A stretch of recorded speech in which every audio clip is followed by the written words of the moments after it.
Hello, ladies and gentlemen, and welcome back to another day of the AMX Global League Season 3.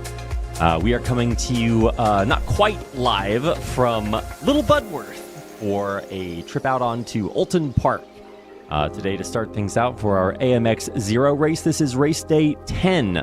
We are 10 races through a 36-day season, which means we are 20 races through our 72 race season 3. And of course, it's another great day to be sim racing. That's the whole point. We're simulating a great day, which is a metaphor for life, right? We're supposed to be simulating joy and happiness, something like that. I don't know. Anyway, we're getting into it, and it's going to be a good day. We have 2 races coming your way. First, we'll be starting things off here with some Ray Formula Fords, and then we'll move on to the Ligiers on Daytona. We've got a lot of action coming up your way. And if you want to participate, if you're just now tuning in, if you want to get in on the action, don't forget you can do that anytime you want, just like Amir is. Are you going to race in today's race, Amir? I always have to ask you about this every time I see the wheel. Not today for a while, because I feel like racing while commentating may take up a lot more than just 100% of the brain power, so I'll just use this as for some sort of memento that says, yep, I'm here for sim racing. You ever get the reflex while you're commentating? You see some guy start to spin out and you grab the wheel and you try to turn him the other way?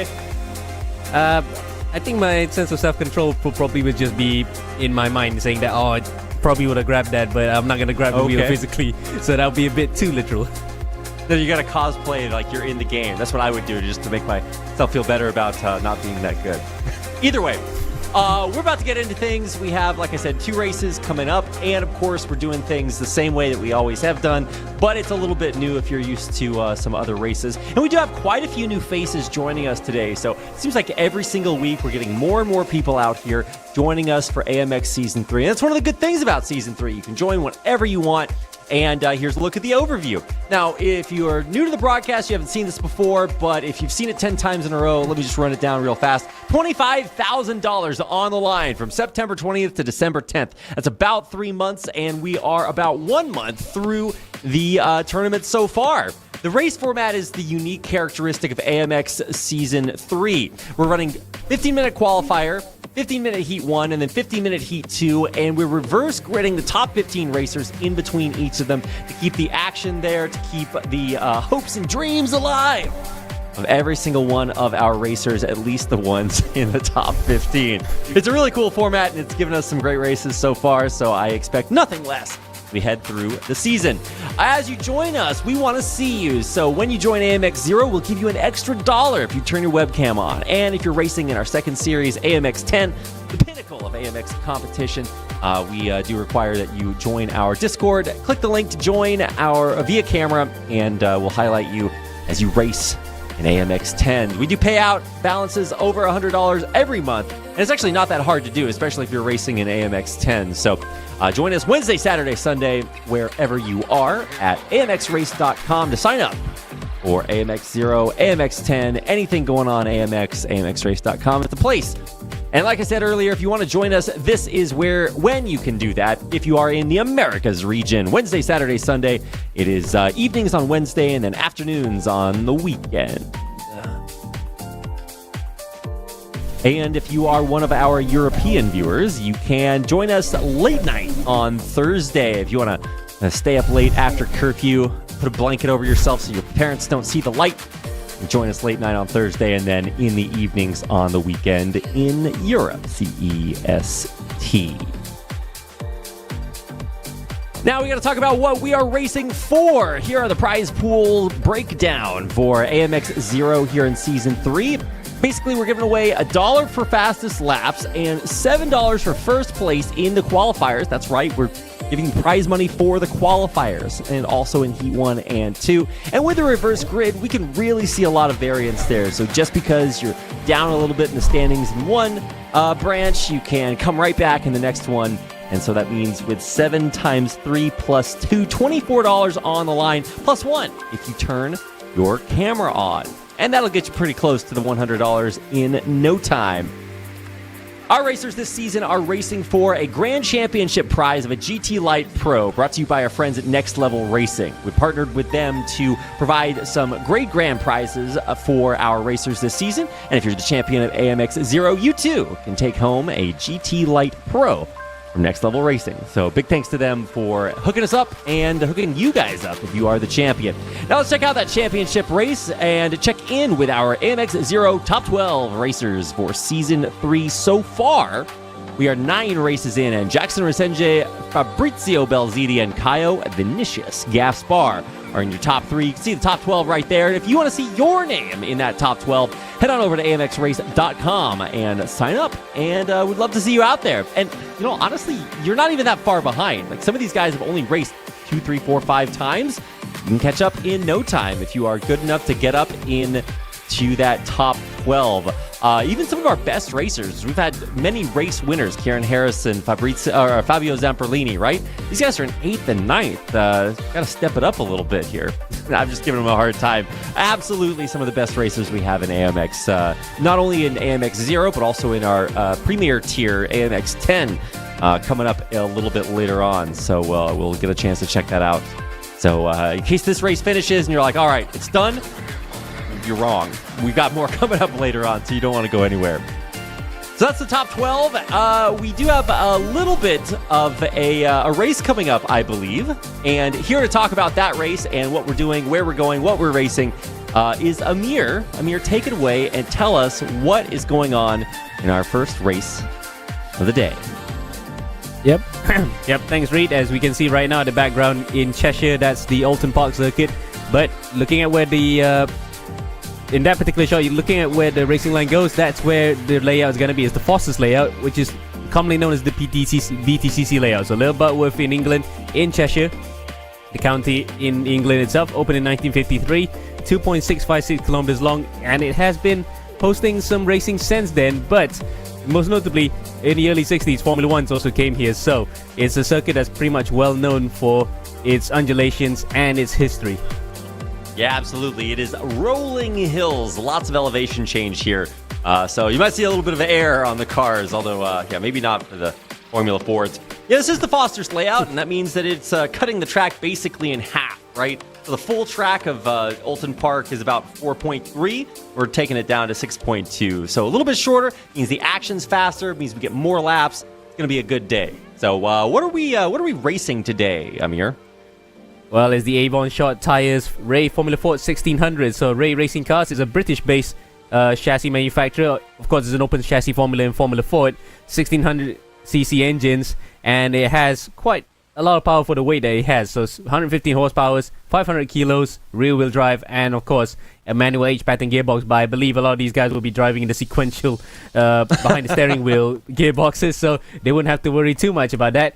But without the wings, most notably on this car, being an open wheel car, this is where we're going to have a lot of fun action, because the guys in this particular cars can actually go side by side, and they can actually race quite well with each other. So I'm expecting some very close racing here today, Reed. Yeah, absolutely. This is like the big brother of the Formula Vs, right? We fast forward a little bit in time, and we get ready to make us some actually pretty darn fast cars. It's really fun, and if you're looking for a little bit of an upgrade as you work your way up the Formula standings, or you're really into open wheel but you don't feel like you're ready for Formula 1 just yet, it's a nice way to do it. And of course, there's a lot of series that still race Formula Ford out there. So really fun car, and I love bringing it out in AMX. And we've got a great track to do it on. Like we were talking about earlier, as we get into qualifying here, Amir, it's going to be interesting to see how these cars handle the elevation changes, some of the sharp corners, because this is Foster's layout, which means once you get into Cascades, you're not heading up to Shell's Oil. You are turning around to Hislop's, and that is a very sharp series of 90-degree angle turns. So it's going to be a lot of fun to watch this layout here today. Yeah, in fact, it bypasses Hislop, so it just literally goes around Knickerbrook in a very slow manner compared to when it was a fast right-hander, and on the way up into Clay Hill, Water Tower, and their own version of Druids, not Brands Hatch's version of Druids. Look at that, a double right-hander. This is going to be quite a really surreal driving experience for a lot of these guys, because they are not racing with wings for the most part. As you can see there, the first lockup of the day, Reed. Oh, and it's not going to be the last one, Amir. We are really going to see a lot of, potentially a lot of struggles. This is not a car you can just hop in and be like, oh, I've raced other cars. They all have 4 wheels, right? No. And obviously that's trivializing it a little bit, but keep in mind our racers are just coming out of practice, so they're probably still warming things up here in qualifiers, and we do have 15 minutes for qualifiers, so there's plenty of time to eat things up, refamiliarize yourself with the track, and get ready to go for a nice lap. In fact, I think at the last GP in Qatar, they actually had a special track familiarization time added for people to get used to things. So if you want to consider this a little bit of that, you're going to see some of our racers, even if they are some of the better ones, still getting used to this particular car track combo. Yep, and they're also familiarizing with how they're going to race each other. As you can see there, Felipe Sperrinev in one of the Tony Kanaan cars. He's just looking at the guys in front racing quite hard there. So I think this is the sort of thing we would expect even in qualifying. In fact, we're in qualifying now, really sorry, my apologies, but they're trying to gauge each other how they're going to race after this. So really then, single file run, it's going to be easy to have a bit of slipstream coming up onto the short streets that we have here and go side by side. The side-by-side actually is going to be really fun, Amir. This is just qualifiers, right? So in theory, we're not supposed to be actually racing yet, but or at least racing each other. But we'll see what happens as we get into this. Finally getting some times up there on the board. Zamperlini up in first, Belzidi, Godoy. You're probably going to see them up there. It's not super crazy. We do have a couple more American flags joining us today as our resident American when Brad's not here. I feel the need to point that out. Okano's been with us for quite a few races. Lugo Vickery, I think it's our second or third time seeing him. And a warm AMX welcome to the brand new Mr. I don't actually know how to say the last name. I'm just going to say Gillot? Gilo, yeah. Okay, well, it's a French last name, but he's got the American flag. So welcome to Brandon. Brandon, I believe, from Houston, Texas, if I'm not mistaken. It's only a few hours south of where I am from, so close enough. We'll still count it. Either way, a whole bunch of green Brazilian flags here as well, as we have a who's who of some of the best racers from the great nation South America. Also several other nations represented here. Is Quarantine Guinness from France, one of our best drivers, is joining us once again today. So really going to be an exciting race with plenty of racers, over 20 racers competing today in AMX Zero. It's going to be a good time. Absolutely. In fact, it's a stacked grid in terms of the number of cars we have available. I think it's more than 20, so we're going to expect a lot of frenetic driving here today, Reed. Man, it just doesn't get much better than this. It's about to get better than this. I'm lying. It's going to be pretty good. Quarantine Guinness, the guy I was just talking about, going first. Not bad. A 101. If I'm not mistaken, we should see times around a minute, so I'm optimistic, Amir, that we can get that down. I mean, it's only like 5/10. That's not hard, right? I don't know. I'm setting the bar ever higher for our racers here. Yeah, breaking the 1 minute and 1 barrier, that would be quite something in it. But for the time being, at least, Quarantine Guinness, he just gotten that lap time in, so that probably is his banker lap. We're probably going to see it much faster as the track continuously evolves, as we're on board with Ramos coming out to the final corner. It looks as though he might be improving, but by how much, we're going to see it as he comes across the line. And time coming in at 101, 101.2. So that's not an improvement, unfortunately, for him. But we do have a lot of other racers on some pretty hot laps out there. We're looking for Laui Santi, Kyle Gaspar, Jackson Resende, Victor Miranda. All those green Brazilian flags down there are going to be coming up to the times. And I got to say, we're probably seeing them up in the top. There's Miranda up in the third, Belzidi with the fastest, 101.3. And as we filter those in, we're going to get a great way to look at the things shaping up. So also big welcome to Casacerda, his first time joining us today. So a lot of new faces here at AMX Zero, and it's really cool to see so many people getting out here and trying to fight for that GT Light. lots of money prizes on the line, and even more people trying to grab it. Absolutely. And in terms of grabbing the prize at the end of the season, Belziti's doing his chances a lot of good here in terms of getting another pole position to start up. Well, not to say start up in front, but it's just a psychological blow if you wanted to challenge for the leaderboard up there, as he is actually second in the AMX Zero Championship behind Regende. So I'm not sure where Regende is right now, but that whole lot of points up at the top is doing himself a lot of good. Oh yeah, no, I mean honestly, we're only 20 races in, or we will be after today's races, but there's a total of 72, so plenty of time for any of our racers really to turn things around. And I was talking about, I was talking to some of the other guys the other day as we get a little bit of a spin there in the background. And they were saying, well, like, you know, it's starting to get really hard now that we have some really good racers joining us. And I was like, well, yeah, I mean, you know, it's a race, right? So things are really heating up. It's time, if you've ever had a time in your life, level up, to get out there, put the practice in. Now's the time, because it is going to get more and more difficult as our racers practice and get better and better.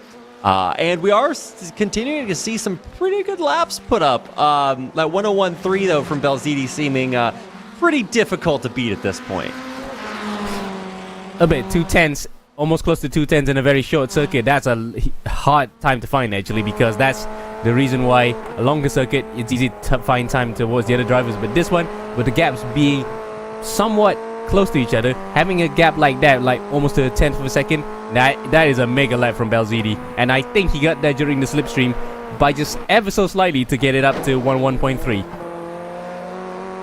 Yeah, especially if you're new to watching sim racing or racing in general, it's easy to look up there and be like, "Whoa, wow, tenths of seconds." But actually, realistically, if you get out there, you try this for yourself, you're gonna find out like it's irritating, right? Because you get close, and then you try again and again, you can't get closer, and you're like, "Well, what's up with that?" And it's because like the closer you get to hitting that bleeding edge, the more and more difficult it gets. So that's why you can pay attention to these little sectors down there. We have a guide that pops up every once in a while. Green means a personal improvement, yellow means a not an improvement, and then purple means fastest overall, which of course is what you're looking for.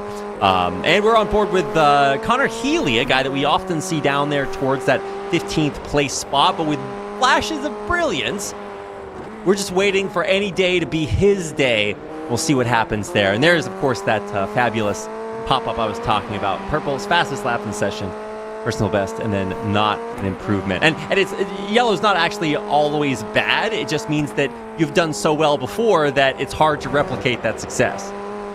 Yep, as Gines gets pole position there, 101 flat. So wow, that is the sort of time that we are looking for right now. And he broke through the 101s there, Reed.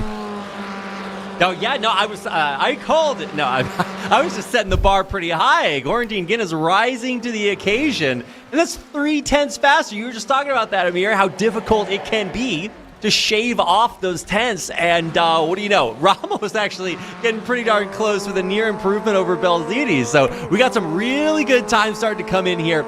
And we used to do 10-minute qualifiers, but we bumped them up to 15 because it's these last precious minutes where the real action happens. Our racers are heated up, they're ready to go, they're practiced. It's time to set those big hot laps, and it's looking pretty hot to me.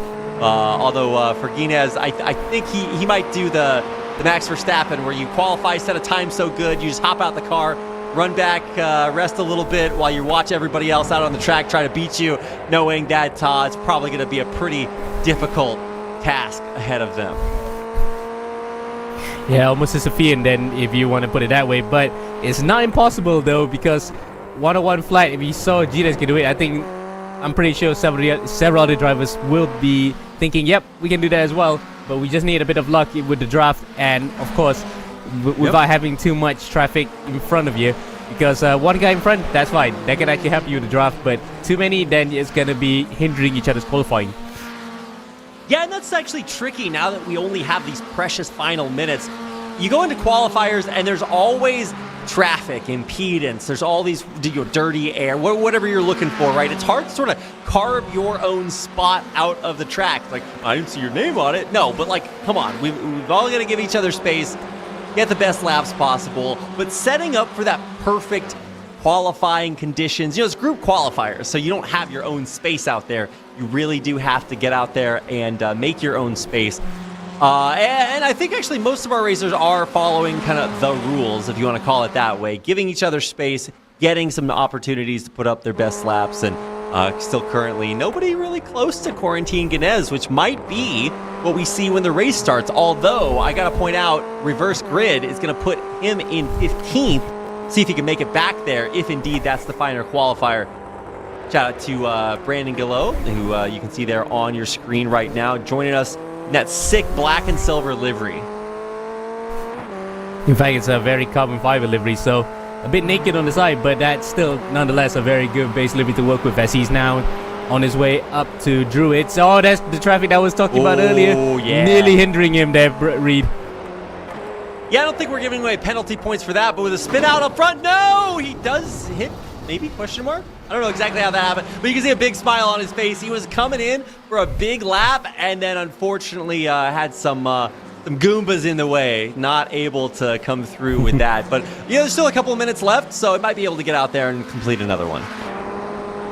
Just about, because he will probably nicking it in there. But really, I think it was just a bit of a driving error from Gilo that he just slid into the side of somebody. Yes, granted, that guy should have been there, but it's unfortunate it happened while he was on his flyer, as we are now looking at Caio Gaspar, the leader in the... oh wait, no, it's not the leader. He's actually third place in the AMX 0 standings, but he's only P7 right now, so he'll need a mega final 2 minutes here on the clock to actually get something out of this. No, it's time. If you have that mega lap in you, this is it. Caio Gaspar, a guy that we've seen finish first. He's won thousands in AMX before, and he's coming back for more. Let's see if he can take it here on board. You can see him there with his sick RGB setup. Laser focused on coming through with a hot time here. Only 101.5, so quite a bit left in the gas tank to improve, but with only about a minute and a half left, it's time. And let's see what he's putting up. I don't have a sectors on the screen, so I'm not sure exactly if there is an improvement in the tank here, but the 101.8 not going to come this lap.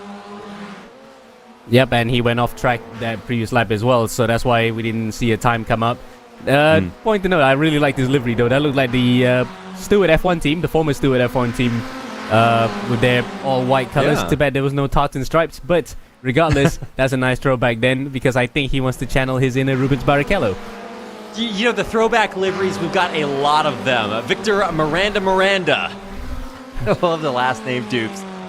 He is currently P2 provisionally with a 101.2, and it's looking good for him to stay there. That means $5 for him, and then $7 for Quarantine Guinness. You can see how much money each one of these racers is winning right there. And, this is making it more and more difficult to find those final times. It's our final times coming through, though, like I said, and that means that with these final 30 seconds closing out, if you're 30 seconds away from the finish line, you get to put up time. If you're not, then you don't. It's pretty harsh as we close things down. So let's see which of our racers will be able to improve in the final seconds of qualifying.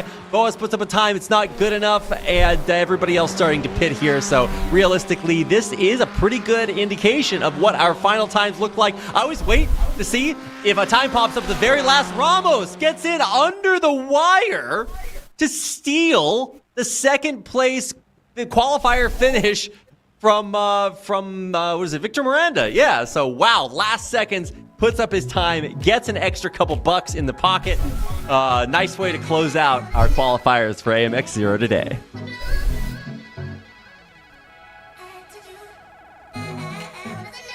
Yeah, we're waiting for the classification to come on screen, but that is quite an intense final couple of minutes there, especially for Miranda, who just came across the line just about to claim second place away there. But really then, shows that even towards the end, a lot of people, in fact it was Ramos, my apologies, so Ramos managed to sneak in second place for Miranda, but it's Quarantine Guinness who gets pole position, Reed. I think we all sort of saw that coming. 101.0 is not bad. Now keep in mind, this is pre-reverse grid. So if you're looking down there, Lowy, Santi, Spetranev, Glow, they're about to flip up. So they will have a very difficult task ahead of them being in those top 3 podium spots. Let's see if they can hold on to them as we get ready for the start of this race. It's nice to see guys like Guinness, Ramos up there in the top 2, but let's see if after we flip them back, if they can make another daring run to the top of the standings as we grid up, popping up there and getting ready for heat number 1.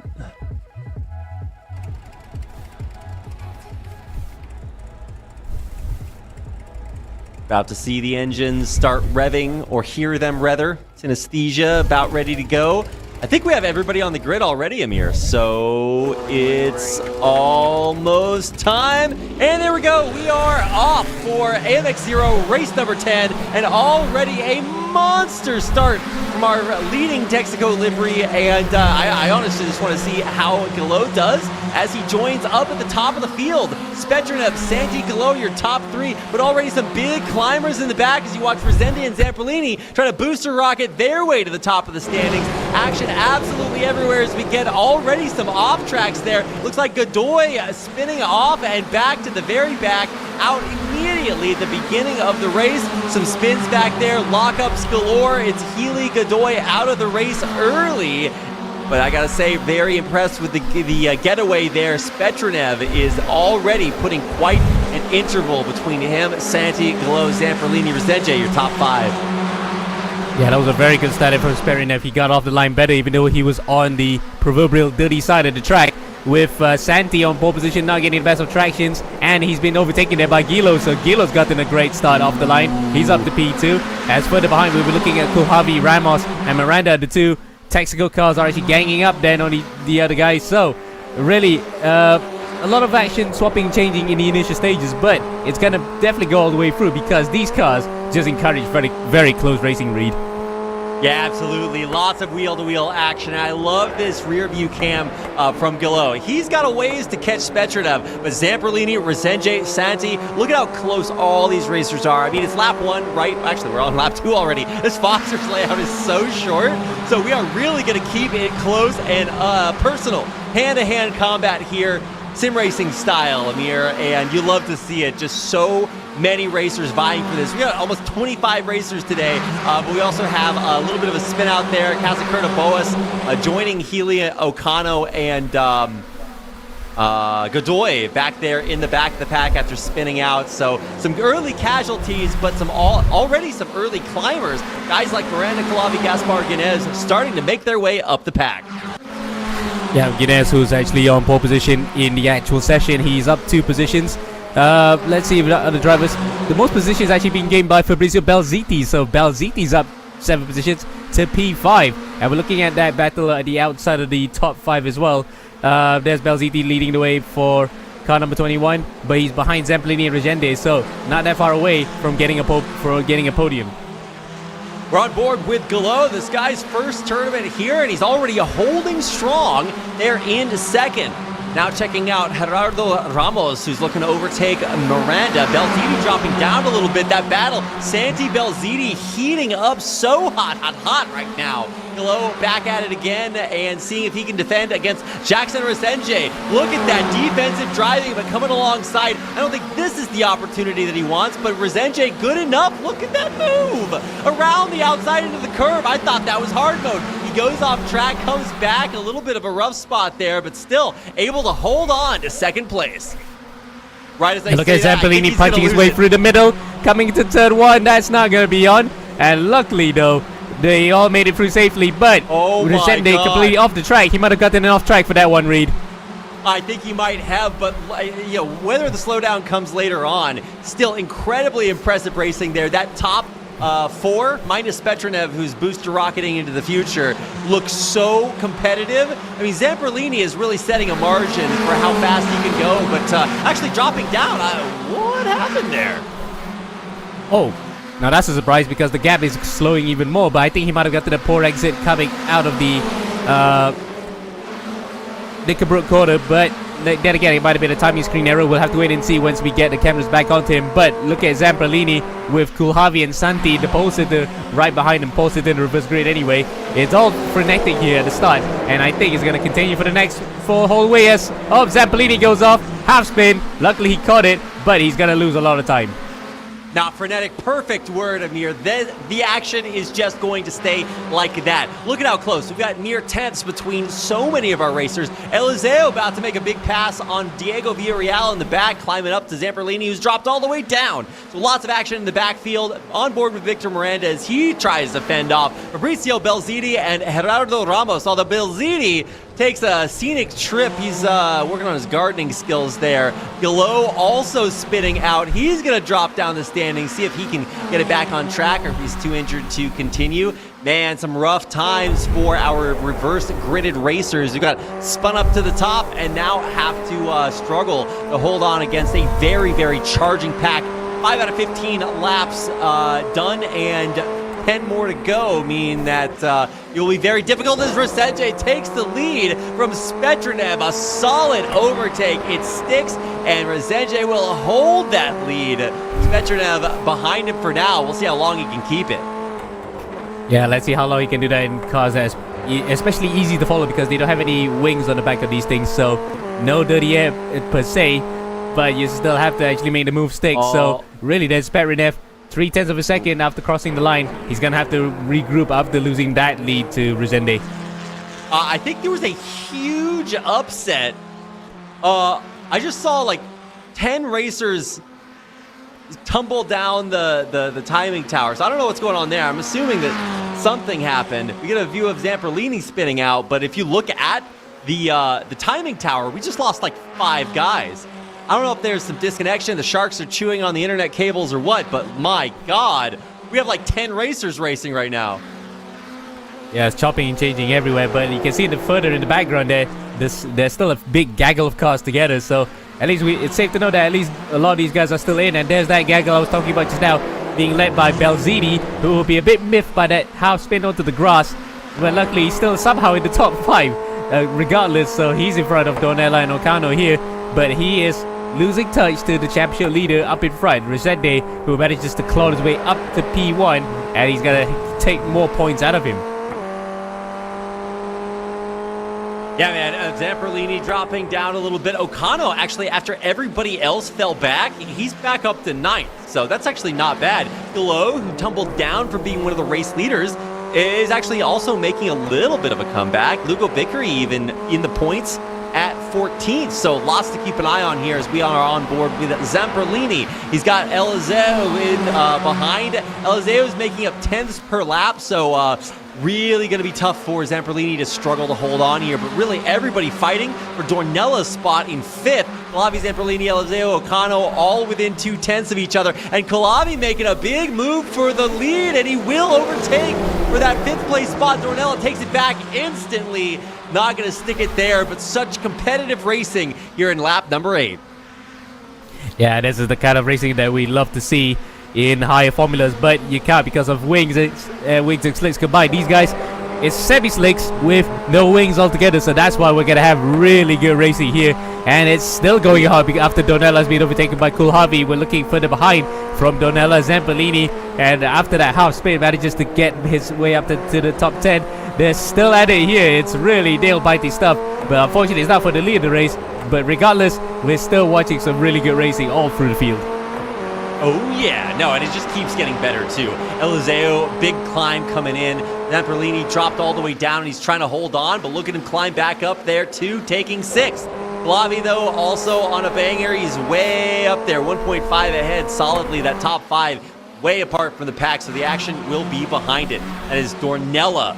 I'm getting worried that we are going to show you guys what happened there. If you look at the bottom of the timing tower, there's a whole lot of people that are not racing with the rest of us. Let's find out what happened.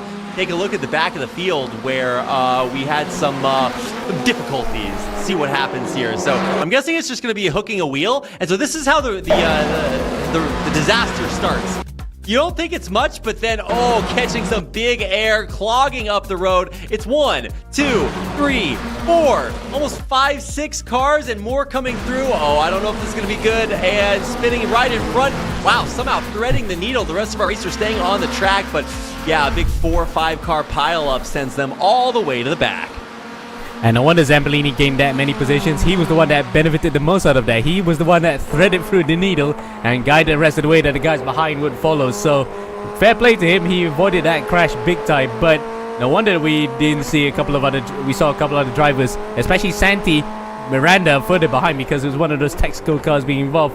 It's just a huge concertina effect because you're so close to each other, and that's what happens when someone just breaks rank and causes a big one. So luckily then, some of the other drivers that managed to see that early went through, but for the others who are involved, it just completely stuffed up their race. You know, I had to Google what a concertina was, Amir. It's an accordion for all of you guys who don't drink tea every day. Yeah. Well, anyway, yeah, accordions. So they sort of like compress. I get the analogy there. So hopefully I helped somebody out. I'm not the only dummy out there. But, on board with Fabio Zamperlini. I also said Fabrizio. He is up 5 seconds into third, so we're not going to see him for the rest of the year. He is that far into the future. But Zamperlini's got his hands full. Look at how tight this is. And a big move coming in from Dornella, who takes 7th. It's actually just Gaspar dropping back. He's way slow, and he's not going to be in contention for much longer. Zamperlini holds on now to that 5th place, but with Eliseo coming through, how long can he do it? I don't know. On board now with Okano, who's got a big move being planned here too, trying to come up. Is it inside or outside? It looks like outside is the play for Eliseo. Can he make it stick? He's trying, but can't find some great defensive driving there by Zamperlini, keeping him at bay. Yep, that's the sort of defensive moves you have to pull off in these kind of cars, because anybody who could get a sniff on you, you might just give them half a chance to overtake, as we were watching Donella and Okano for a second, but then come on, there we go. We could have focused on that for a while, but look at that.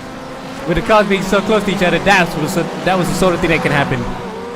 Yeah, oh man, I almost feel like being fast is good, but being able to like avoid terrors like that is really what you want to see. And now, yeah, a lot of dropouts and some big tragedies starting to befall our racers as we go into the closing laps. 2-3 left, and already more off tracks. We hop on board with Diego Villarreal trying to hold on to 10th, but won't be for long. Let's see if he can maybe make up a couple of places in our final few laps. Zamperlini, like I mentioned earlier, is solidly holding on to 5th, but maybe not actually that solid. Eliseo has made up 4 positions so far, and he is still on a big climb. But let's see if he can make up that top 5. He's absolutely looking forward as we are checking him out in the rear view from Zamperlini. Not sure if this is exactly what he sees, but on the mirror, it is not a pretty sight. This is like when you see the Wicked Witch of the West behind you. Coming, and he's not going anywhere. Excellent drive so far by Eliseo to not only stay safe through all of these crazy crashes we've had early on, but also to just be incredibly fast, climbing up all these spots to continue to contest that top 5.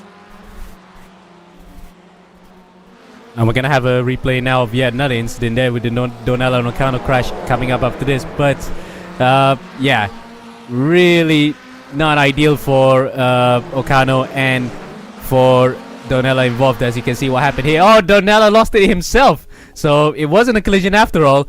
And Okano is just the innocent bystander of all this. And further behind there, another driver whacks into the back of Okano. So really nowhere to go for a lot of these guys. But the sea opened up for certain others, and it was Moses there for car number 2. And that is Diego Villarreal. Yeah, Diego parting the ways. Let my Diegos go. He's way out there, and great to see. And that's what I was talking about earlier. If you have that defensive driving, then maybe you can make something big happen. He's into the top 10 off of that Dodge. Eliseo, we were talking about him earlier. He's continuing to look for that angle on Zamperlini as we lower ourselves into the final few laps here, Amir. And there it is, moving on by, takes him out. Zamperlini has to wave as Eliseo speeds into the top 5.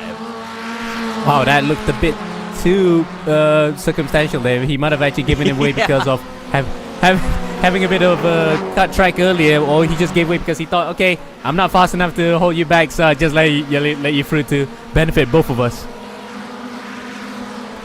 The spot swapping in the backfield, but nothing really here to talk about. The big movers are going to be Calavi, really the only guy looking to still make up a place. So after Eliseo charges into that top 5, he's there to stay.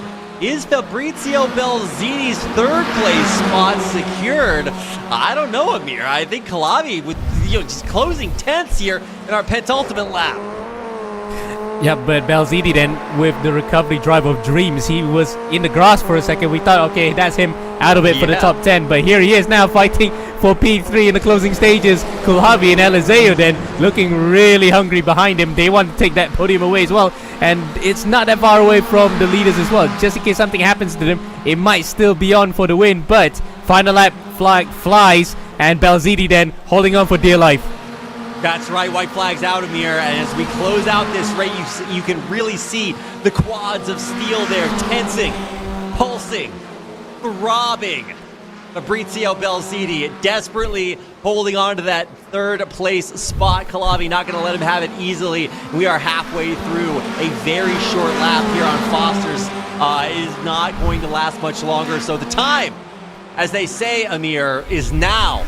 Closing out this race, we've got some stragglers dropping out towards the back. Dornella climbing up there as Villarreal falls down. It's actually Gallo falling down there to 10th, and we are about to do it. We're coming around our final few curves as we see Jackson Resenge way in the future. He will be your race winner as long as he doesn't teleport into the fourth dimension across the grid and through the checkered flag to claim first place. Spetranev in second. Belzini does hang on to third. Can't take that second away. Calavi, Eliseo, Zamperlini, and the rest to come through behind. Some big plus 10s there from Dornella and Diego Villarreal, who had some amazing needle threading to hold on until the very last moment. And really, really intense, impressive top 10 here, Amir. Absolutely, and shout out to Gilo. He manages to get it in there. He may not be in Kansas anymore, but he is certainly here in Cheshire to up in the top 10. Yep, that was a Wizard of Oz reference. I got you there, mate. I approve. We'll be. I'll Google a few more, and we'll see how many quotes I can sneak in through the rest of the broadcast. What a race for some of our racers. This is their first time out here. Guys like Casacerda, first time out, finishes in 20th. That's gotta hurt. But for our other new face here, Gallo, he finishes in top 10, so that's not bad. Plenty of room for improvement, but you can really see a lot of really just a smorgasbord of possibilities here. A little bit of everything in our first heat of the night, and this is the way the standings look. Anything impressive here for you, Amir? I think it's the recovery drives for a lot of people up in that top 10, especially for Belzini, who is up to the podium just only 3.8 seconds behind Resende. So that goes to show if he didn't have that mistake, he would have been right up there with his championship rival in the AMX 0 category. But apart from that, it's a achievement for the other drivers to have finished this, because it was such a high rate of attrition, Reed. Attrition? Jesus. You're gonna pass your PSATs with flying colors, Amir. No, great drives there. Really gotta say, like I said earlier, it's not only about how fast you are. How good are you at dipping, dodging, ducking, diving, and ducking? Yeah, no, you gotta be a little bit of a defensive driver. So let's see what kind of lessons our racers learned as we get ready for heat number 2. The final heat of the night for AMX 0 race number 10. And as our engines rev, we are go for this heat number 2. 15 laps ahead of us, and a reverse grid puts Jackson Resenge down in 14th next to Nico Godoy, who did not have a good start. Let's see if he can get a better one now. Wheel to wheel for all of our racers here. A little bit off the track there for Resenge, but he comes back on without losing too much of a place. Right as I say that, he does. So a little bit of karmic. Up towards the top, we also see a lot of changes. Eliseo charging up the field. He gets all the way up into 4th. Some big moves and some lockups really hinder the rest of our racers. Backfield is falling further back as the Chargers, Victor Miranda, Ramos, Diego Villarreal moving way ahead of the rest of the pack. Yep, and it looks as though it's a, again, clean start again, just like in race 1. But for how long they can keep it like this until a big one happens, because look at that, so close are the drivers between each other in the gaps, right? There's definitely going to be something happening if someone breaks rank. All 3 American racers got taken out on the first lap. I'm so upset right now. America does not intensify. Wow. Okay, that's not great. But for morale, if you are a green and yellow flagged proprietor of AMX, you're probably feeling pretty good. Some big moves by Zamperlini, Dornella, they're on their way up. And for the number 1 spot, Victor Miranda, he's used to being there. He is used to being in that first place. As we check out Dornella, really on a charger next to Zamperlini. They are moving past guys like Facundo Rago, who's going to struggle to hang on. Belziti, you expect to see him high up there, but he's getting passed up. So Dornella on a big drive right now, charging towards that top 5. Yeah, he's on a redemption arc here, Reed, because he definitely wants to make up for that rather huge disappointment at the end of race 1 where he just spun out and got hit by Ocano. So he's up to make amends here in race number 2, up to P7 already. We're on board with Kyle Gaspar, Kulhavi on the inside. That's a big boy dive and managed to make it stick. Yeah, wow, what a move. And we're only 2 laps in. You got to save some of these moves for later, man. You save your mana, your PowerPoints, whatever does that. It's looking good. Kulhavi setting a fastest lap of 1:01.8. That's not bad. So he is really deserving of that number 4 as we're on board with Zamperlini, who made up a bunch of places at the start and now finds himself kind of settling into that number 7 for a little bit to see if he can just focus on himself, get that drive on, and try to avoid the rest of the carnage that happened in the back. You can see there, not only the Americans getting taken out, but also Nico Godoy once again not making it through our first 2-3 laps. Rago and Lisowski all getting taken out earlier too. So some tragedy in the backfield, big successes in the top as we look at Kulhavi trying to hold on against Kyle Gaspar. And we see a replay there of Santi and Vickery getting involved. So that's one of the Americans got taken out earlier, but he's still in the race though. He and Ocano are up into P14, P15 respectively. Now we're on board with Casacorta behind Resende. So Resende has not had the best of starts to race 2, Reed. Yeah, no, definitely. Jackson Resende, a guy that we expect to be contesting for those top 5 spots. He's +5 right now, but kind of stalling out a little bit, so we'll see what he has in turn. We didn't get to see much from Casacorta, who finished in the bottom, below 15. He's climbed all the way up to 11th after a few of those early altercations. So big drive from our very new Brazilian driver, who's got a lot of work ahead of him. See what he has in store. At least he's bringing a pretty good livery to bear here as he finds himself up in 11th. A little bit of a lockup here as we come around one of our sharper corners. That is iconic here, 2 Fosters. See if the rest of our racers can hang on. Specifically Belzides, he's looking to make the action happen here. Quarantine Guinness unable to overtake Dornella for 6th. Belzidi also dangerously close, but staying still. Whoa, big moves there. Guinness teleports into 6th, metaphorically speaking. And wow, what a move. Dornella also now ahead. Belzidi, Zamperlini, Resenge. Such a tight battle, Amir. 7 or 8th, I guess. Yeah, there it is. It's still going on, side to side, wheel to wheel. They're not moving. They're going like 2x2, 4x4 wide through some of these tight corners, and already some being forced off the track. Yeah, they were going a bit Noah's Ark there. They just wanted to maintain 2x2 through the corners, but unfortunately somebody had to give, and for a couple of drivers, they just had to back it off. And let's see, oh, Dornella spins again in the same corner at the same spot, and he's got to be out of it. So he nearly took up Resende with him, and as a result, Resende somehow manages only to lose 1 position, but maintains 9th place. Yeah, wow, Jackson Resende now climbing up into 8th, or fighting Casacorta for it. I think Resende's got him here, but wow, what an incredible move. You just cannot predict absolutely anything. Casacorta is still fighting this wheel to wheel, nose to nose, tail to tail. It's all right next to each other, right? Neck and neck through the bend, and he comes out behind. He might actually lose a 2nd place here. Zamperlini also on an absolute shove up the field. Zenje, though, it feels like has really gotten the better of both of his competitors, solidly into 8th. Yeah, his car might have been a bit compromised with that spin for Dornella, but ooh, that's Zamperlini around the outside. What a move there from Zamperlini to get past Casacorta, who loses 2 positions in 1 single fall swoop. Wow, yeah, Connor Healy now actually coming into the picture behind Casacorta as we hop on board with Victor Miranda. Number 1 for now, but Gerardo Ramos close behind. Eliseo there, also maybe in the picture. He's sharking around. Keep an eye on the first spot, which is contested. Also, we got top 5 contested down there with Guinness and Belzini. Also, we've got top 10 contested. Wow, so much action going on. This is the last race. There's no reverse grid after this. Your place is your place. Now, one final move to score points, and this is it as we close through the halfway points lap 7 out of 15. And Ramos with the fastest lap of the race, so he has gotten a bit between his teeth, not something else between his teeth at this point in time. Coming up to the back of Miranda, 0.6 of a second. He lost a bit of time coming through the first couple of corners, but Miranda with coming out of there into Knickerbrook, very compromised. Just 0.6 becomes 0.5. Ramos then, in fact, he is still having something between his teeth, but he is gonna really push on here in the final, coming through the halfway point here, Reed.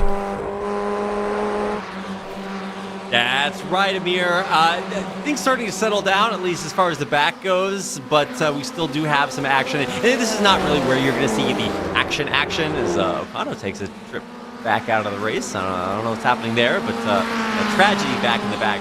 Miranda, I think he's cruising. He can work on himself. He's got some clean air, and he's just moving through it. Setting the 101.5, not the fastest time we've seen, but still way up there. 101.3 from Kalavi, who's 0.2 faster. That's not bad. So definitely some threats will come into play as the race proceeds, but maybe they're not quite there right now. It's really the middle of the pack here. That's why we're on board with Jackson, Rezende, Zamperlini, Spectrum, Casacerta, all on absolute flyers, trying to make up spots they lost earlier, but they're still all massively improved from the start of the race. Absolutely, and spare a thought for those drivers who were taken out earlier. They might have been actually up here, but talking about some of those drivers, we got the guy likes of Ocano and Tyler Vickery. They actually managed to recover at least to be within the point scoring position, so that's good for them. As we are looking at the battle for 10th, we're looking on board, but the inset is looking outward, so at least we get 2 different points of view of what's going on here with Zamperlini, and that's Casacerta behind him being attacked. Oh, but is that Donella? Yeah, that was Donella actually giving way, so yeah, at least he was being a good back marker there. But Resende under attack from Zamperlini here, Reed. Well, you can see him on your screen. Zamperlini almost lost it there for a second, but he stabilizes and he's keeping it close behind Jackson Resende, only 2/3 off of that 8th spot for him. A good race being run, but also if you check out first, it was heating up, but after Ramos takes a little bit of an off track, he is not as competitive for it. Although right as I say that, he starts shaving 100ths, and now he's looking for an overtake around the outside. He gets him. He's ahead. He claims first place. Victor Miranda drops back, and oh my God, the action, it's right back to where it was. No brakes allowed here, Amir. It's just nonstop plunging forward. We got a battle for 5th, and it's a spin. No, nobody's going to claim 5th. It's going to be a drop out of that contention for Caio Gaspar, who loses himself all the way back to 10th. And it looks like Miranda's coming to the pits. He's got suspension damage. The car was crabbing a bit, so there was a collision there, and he has to fix that. Otherwise, he cannot complete this race. He's just going to really terminal his car. So that's him out of the reckoning. But Ramos then up in front, only about 7/10 in front of Eliseo. So we're not just finished yet for the battle for P1, Reed. Miranda pits. He's back out on the track now, but he's dropped 10 spots. So can he make it up? It's going to be a recovery drive for sure. You don't really see all that much, or see that much in AMX. But Kalavi now is trying to take that spot away. It's open, and now he's coming for him. Eliseo sort of gifted that 2nd place. Let's see if Kalavi can re-gift himself that 2nd away, 2/10 back, and absolutely can make it happen. There's 2 turns from now, big overtaking opportunities. So let's see what's coming up as Kalavi zooms in right behind Eliseo. I don't think he's ready for it yet, but certainly in the future. We are 4 laps away now as we come over the finish line from ending our final heat of the night.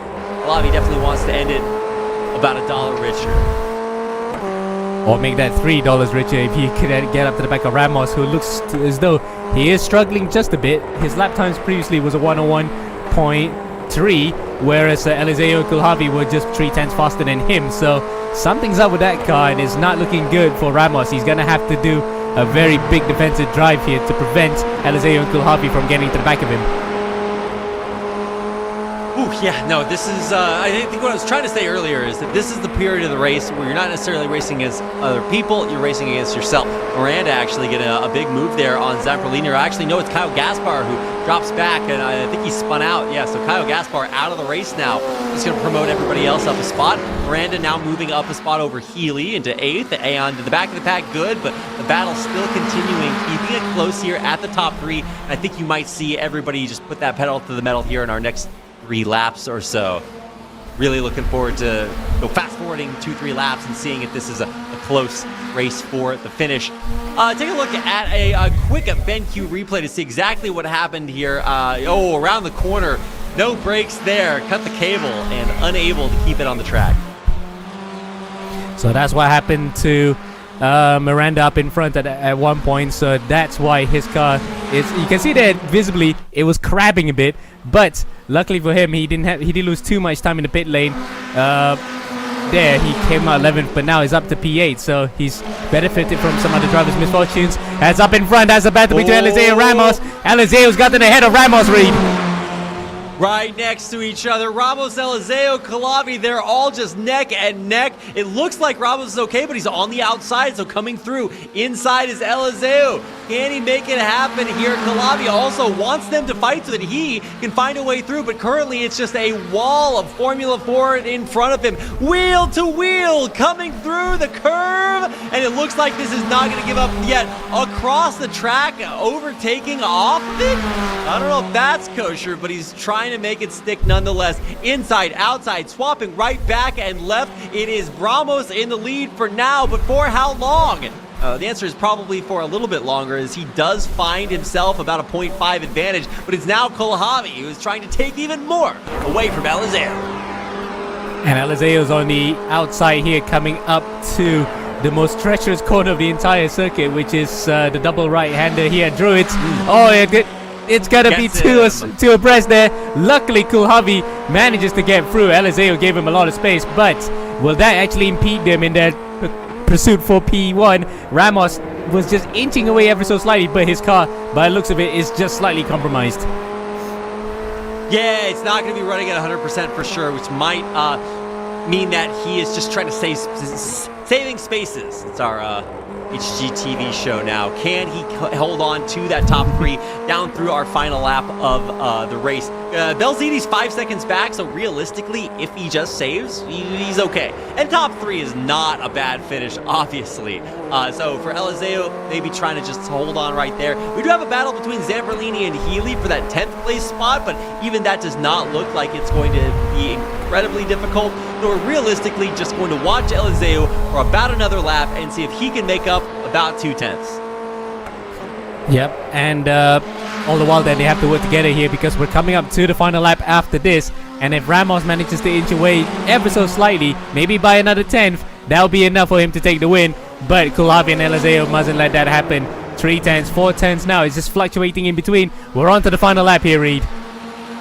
Indeed, we are. We are looking for one more lap of action here as we go through the beautiful Foster's layout of what has been an amazing trip on Alton Park. It is just not giving up there. A 101.05 set by Calavi.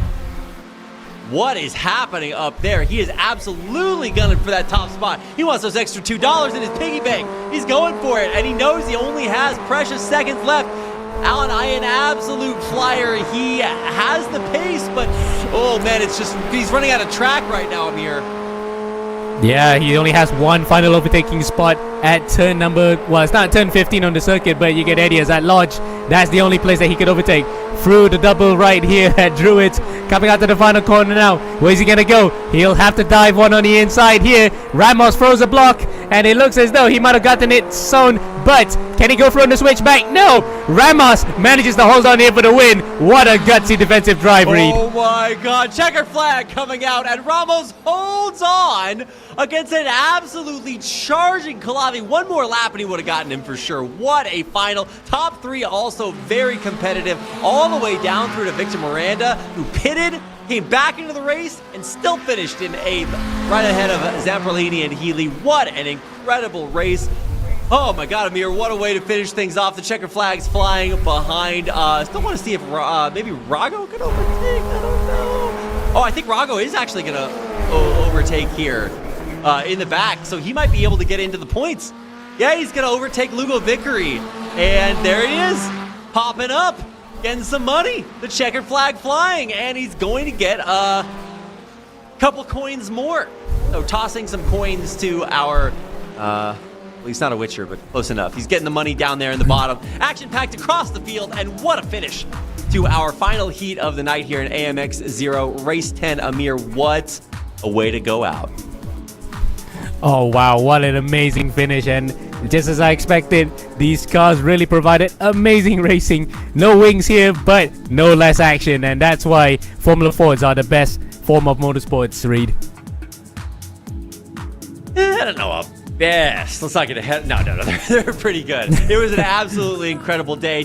Really, some of the questions we asked at the beginning kind of got answered at the end. That's how are our racers going to handle the elevation changes, the shortened track layout, the cars themselves.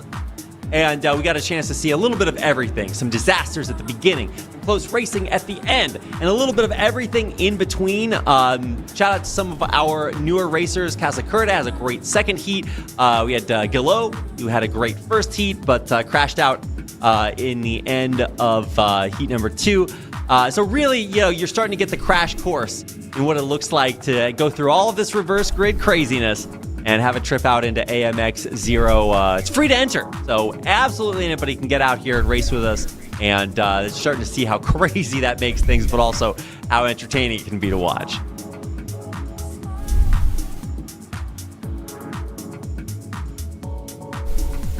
Gonna do it. Amir, any highlights that you have? What was your favorite moment from AMX 0 today? I think it's that final lap from the second heat, Reed. It was quite an amazing finish. We thought that, well, he couldn't hold it together, could he? But somehow, Ramos managed to just hang on to it by the skin of his teeth. A tenth of a second in front of Kulhavi and a further 5 tenths behind his Alizeo. So top 3 within earshot of each other. That was probably the best race of the day so far. That I like the so far there. This is the best race. And, it's the Simpsons meme. The best race so far. We've had some bangers so far this season. So if you want to check out any of those, we've got a bunch of highlights coming out on our social media. So make sure to hit up AMX Global on Twitter and on Instagram. We're posting highlights, and we got some dope ones coming up. So I got to plug those. You guys go check them out on Instagram and Twitter. We also do post a lot of shorts, and if you want to catch any of the games after their run, those are all going up on YouTube, so make sure to hit that up, and on the past broadcasts on Twitch too. Follow us and subscribe on both of those, and we really appreciate you guys coming out and showing your support. If you want to get in on the action, amxrace.com is the place to go. You can not only sign up for races, you can find out all about this season, what we're doing, all of our giveaways from Next Level Racing. There's a lot going on. amxrace.com is the place, and if you want to join us for our community, head over to Discord. We got a bunch of pro racers in there. If you got questions, if you just want to hang around, we got memes and cat pictures and everything else in between. So we'd love to see you in the AMX Discord and on amxrace.com in these races, which are not over, by the way, Amir. We have more racing coming up. So don't go anywhere, guys. We'll be right back with even more action from AMX Season 3 as we head into AMX 10 coming up. So don't go anywhere.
We must travel through the gateway to find new energy.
10, the AMX Global League Season 3, and we have more racing coming your way, this time with Ligier JS P320 on the Daytona road course. So a little bit of a shake-up, but it's going to be an amazing day. Great car, legendary track, and some of the best drivers to grace the sim rig scene. It's going to be a beautiful, beautiful time today. I hope you all are ready for it. Welcome everybody to AMX 10 for our 10th time in Season 3. We are getting through the season so far. If I check my non-existent watch, that means that we have about 60 races left in the season, so plenty of time for you guys to get out there, just like all the racers in today's races have. We got about 20 racers on the grid ready to go for what should be an absolutely amazing day, not only because they're pretty good, but because we're pretty good too, Amir. Yep, we're pretty good here for some good action, and I can't wait for this particular car and track combo because it is something that is a proven thing. Daytona, the 24 hours of Daytona, of course, and then IMSA has the Ligier GSP3s, but we'll go into further detail after this, after the formalities are done, but can't wait for this one. It may not be as frenetic as the Formula 4s, but this will be no less competitive. Yeah, absolutely, Amir. We have so much coming up, and it's going to be a nice sort of, shift from what we were seeing earlier. Track, it's got a little bit of a embankment on it, and we've got a little bit of everything. We've got turns, curves, not just left, of all sorts, up, down, all around, and some amazing cars to do it with. As you can see, driving through Daytona on your screen. Before we do that, let's get the housekeeping out of the way. What are we doing here?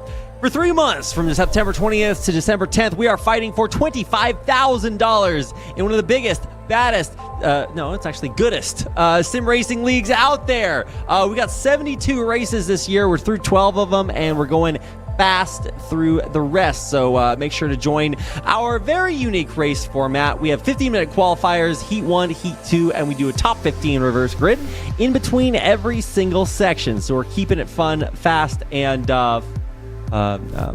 the other F word, I don't know.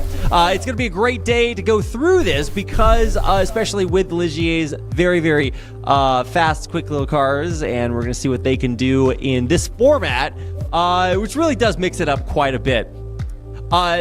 Just some other housekeeping. This is AMX 10, so you are required to join via Zoom. That means that you will need to join our AMX Discord. Click on the link that is attached in the announcements channel, and you can always just ask, and we will be glad to help you out.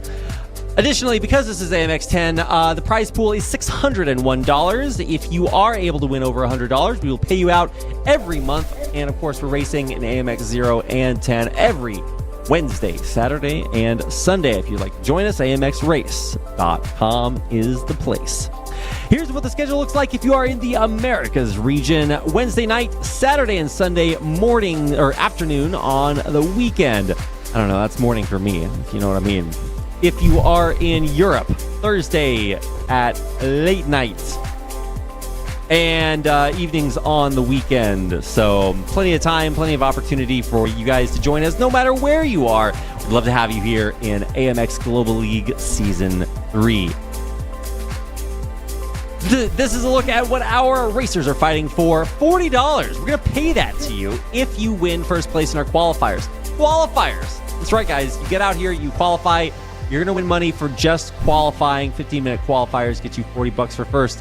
And for the after the reverse grid, for the first 2 heats, there's $5 for the fastest lap. No matter where you are on track, head back to the pits, get ready, and set a fastest lap. $5 is yours, as well as a total of, $130 if you can make sure to grab everything. A triple crown plus the fastest laps. A lot of money on the line, $601. And it's not just the money. Our friends at Next Level Racing have partnered with us to offer the AMX 10 Championship prize of an FG Elite. Maybe you need an upgrade. Maybe you just want to race for the glory.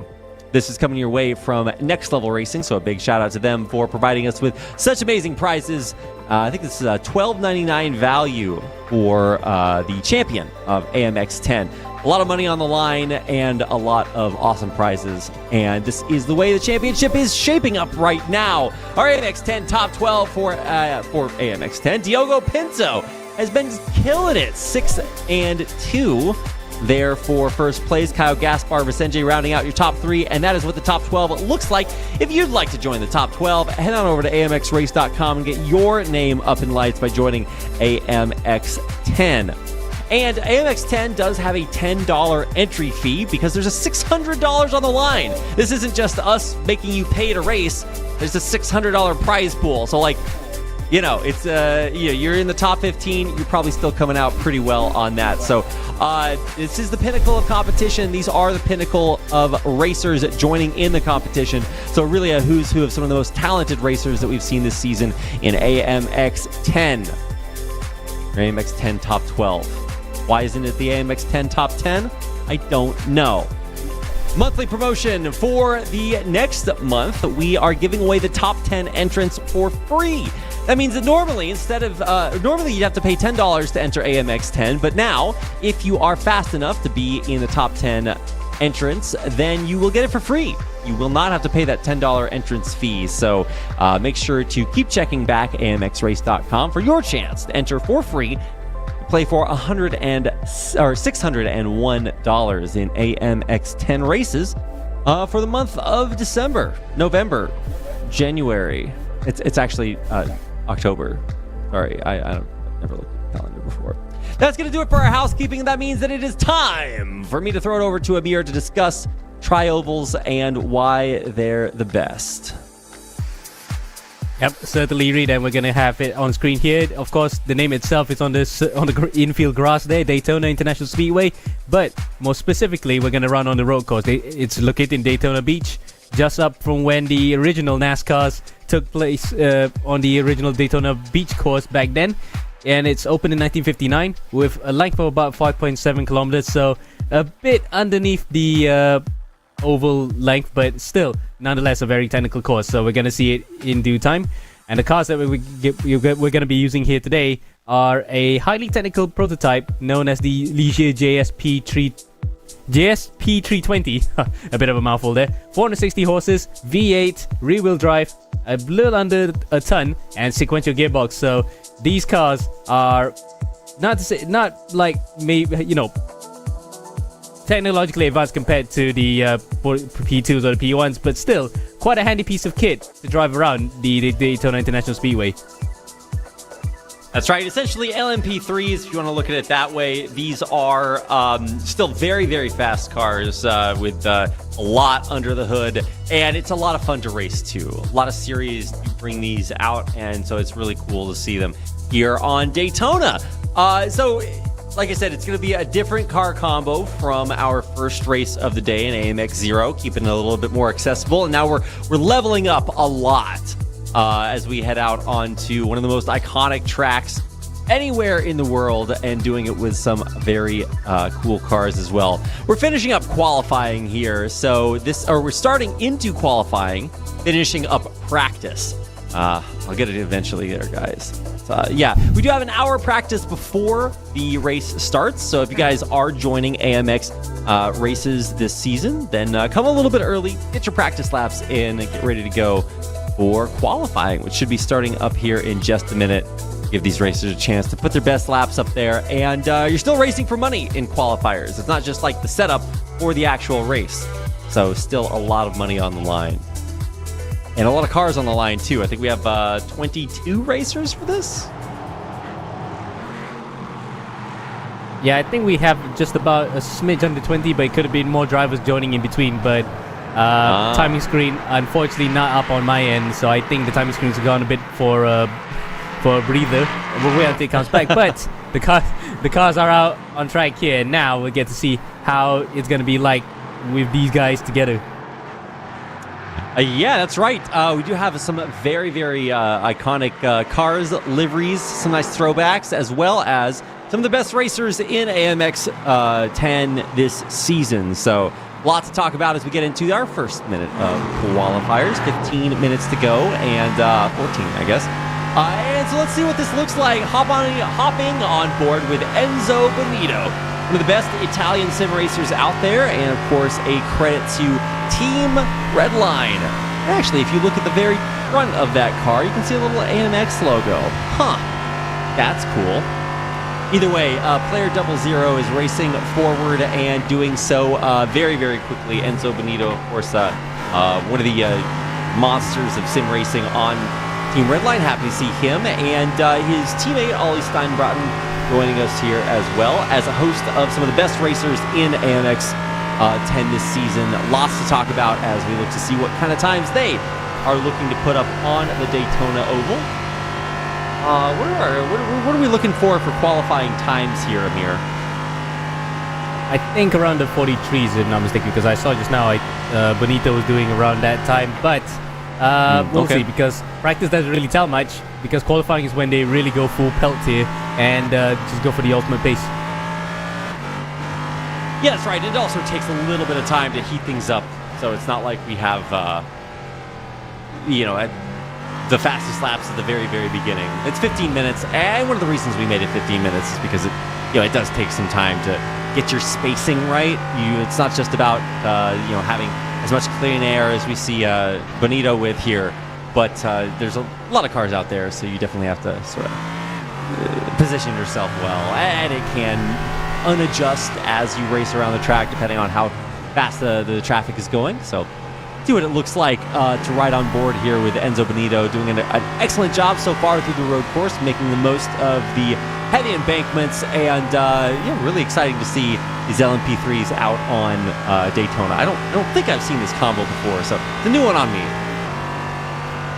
I think it might have been run in a season before this, I'm pretty sure, because I did see that the promotion material did have some replays of the races here in the past, but whatever it is, it's a welcome combo, and it's a combo that's actually quite well known given the fact that it's part of the IMSA World Attack Sports Car Championship and the IMSA Michelin Prototype Challenge. So the drivers who have driven this will know that this car is very driver friendly, so we're gonna get to see a lot of drivers who are familiar with Wings and Slate's cars just getting comfortable with it. And speaking of getting comfy, that looks like Steinbraten getting a good run on Benito onto the start-finish straight. That draft looks really powerful, Reed. And I think that's what you're going to see here. It can be a little bit about teamwork, right? So you're going to want to maybe set up a nice slingshot for your teammates, maybe countrymen. Who knows who's going to do what. Here is the timing tower showing up as our first times do pop up. And, what do you know? Ollie Steinbraten there with a 1:42.8. Now, if I'm not mistaken, we should be seeing some 141s here, but 142 currently about the time to beat. And looking at the racers who are joining us today, we have Benito, who we were talking about earlier there, yet to set a time that will count. So currently it is Steinbraten, Valero, and Belziti in the top three, setting some 142s, 3s, and those should all go down as our racers continue to set some green sectors, which means personal bests. Yellow, of course, means you didn't quite make an improvement, and purple means you are the best around.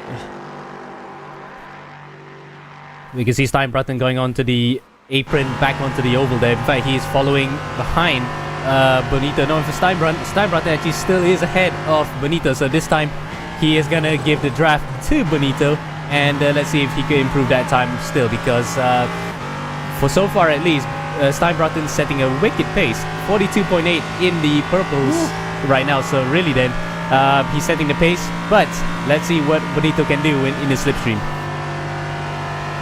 Ben, how do you come out here, set the first time, and then come back and you're already like, okay, purple's all around. Really hot lap here from Steinbraten, and he's not even getting a draft or anything. He is really, really motoring through. And keep in mind, it's $40 for first place. I don't know anywhere else where you come out, you go through qualifiers, and you can win $40. That is not bad. So there he is up at the top. Of course, our perennial fastest lap setter, Quarantine Guinness, not going to let him have that for free. Gael Valero, actually, no, it's Gael Valero, I think, that has the most fastest laps, the most fast laps, but also the most fastest laps, which sounds horrible to say. So far this season, he is absolutely monstrous when it comes to that. And so it's Norway, France, Argentina, a bunch of green with a little bit of Uruguay thrown there in between.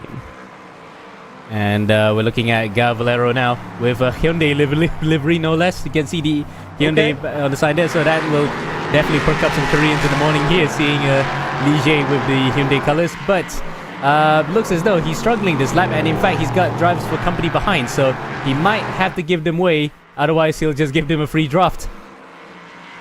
Yeah, and that's the other thing, is that traffic can develop pretty heavily in the middle, because you got people like slowing down, waiting to set up their lap, but also, it's not about them. It actually affects everybody else there too. So, I mean, for comparison, we haven't even seen Enzo Bonito set a lap yet, or at least one that counts. So, there's some big names down there. Jackson Resenje and Caio Gaspar also on outlap, so needing to come through with a time, and currently that time is getting harder and harder to beat, as Ollie Steinbratton currently in first place, Gael Valero third with a 1:43.7. See what he can pick up. Man, just so cool looking at these guys like driving on the ceiling, basically, trying to get as much speed through the corners as possible, and doing a great job at it. Yeah, you wouldn't want to ride on the high bankings, because that might make your car step up into the wall just like that, but that was intentional from Valero to ride up there, go onto the apex and get to turn one. But yeah, really, it takes full commitment to drive on an oval, especially given the fact that a lot of these guys may not be used to driving on ovals anyway. Yeah, that's true. And I mean, this is a little bit of everything, right? We've got it's primarily an oval, but also the road course throws a little bit of a wrench into things. Speaking of throwing a wrench into things, we got Bonito popping up there from nothing to a 1:43.0.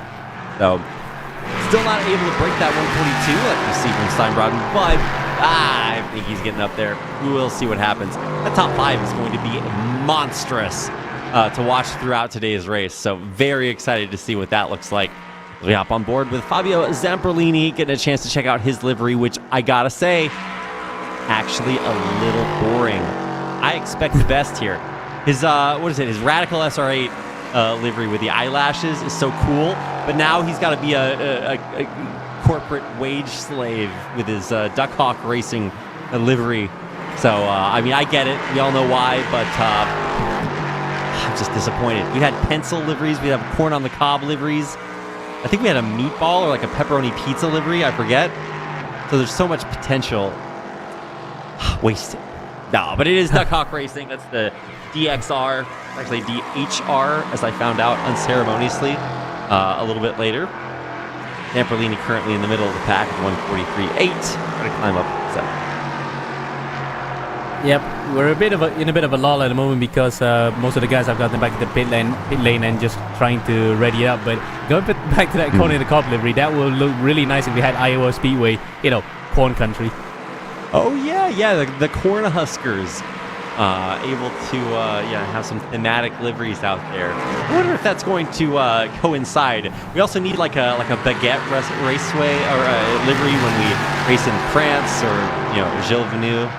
It's going to be fun to see what our racers pull out for best liveries so far. Nothing really changing. We got 5 minutes left of here, so it's time for Jackson Resenje. He's doing his best to cosplay Diego Villarreal, who doesn't qualify unless we hold hot irons to his feet.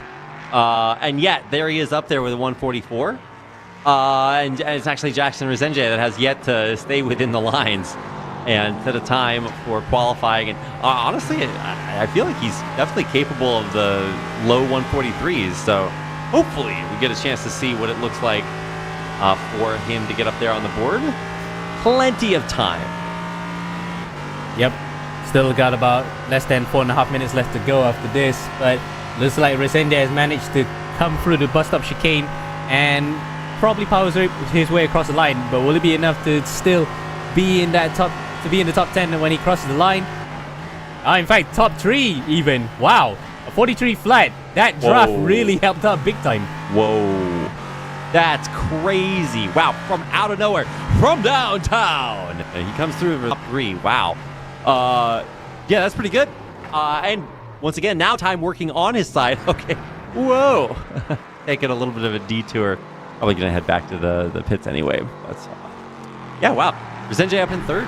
Steinbratton, Bonito ahead of him with the Frenchmen Ganez and Valero in 4th and 6th respectively. Kyle Gaspar up there.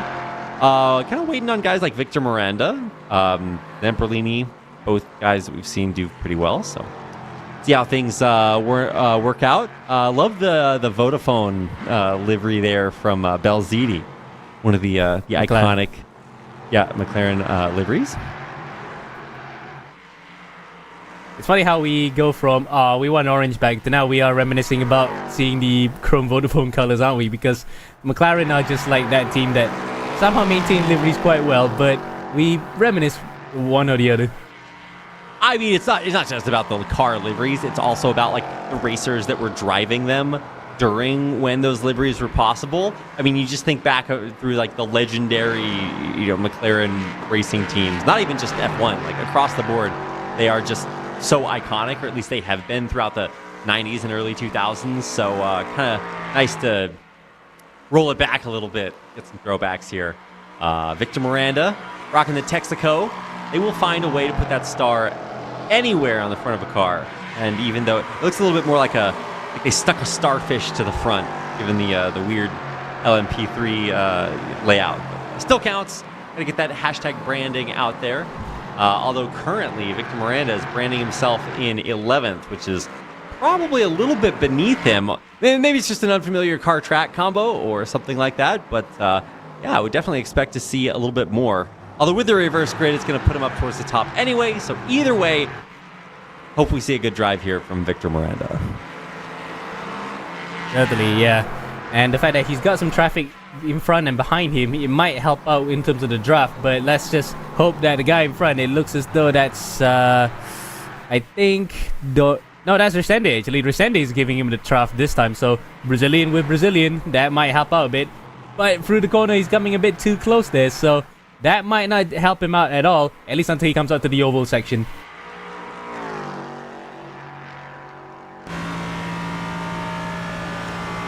Our final minute and a half of qualifiers here. So if you're going to set a better time, now is that time. Currently, actually somewhat surprisingly, nobody able to beat Ollie Steinbratten's time of 142.8. Everybody's still stuck up in those 143s. So, wow. I did not expect that to be that dominant. Steinbratten set that time like 2 minutes into the qualifiers. So, yeah, he could have, gotten out, gotten a drink, chilled, watched everybody else race around trying to beat him. Wow. Although we are on board with Eliseus, so final minute. Now's the time. If you're going to set a time, it's time. Victor Miranda, wow, goes up 143.3, improves to 5th. The last second, he is really putting in the effort, and you see that very well rewarded. Eliseu is going to get a chance to put his time up there, but with 30 seconds remaining, he does not have much left. Yeah, I don't think he'll be able to cross even the bus stop chicane in time to do a lap here, but it's going to be quite nip and tuck as Steinbratten and Benito are actually on their laps.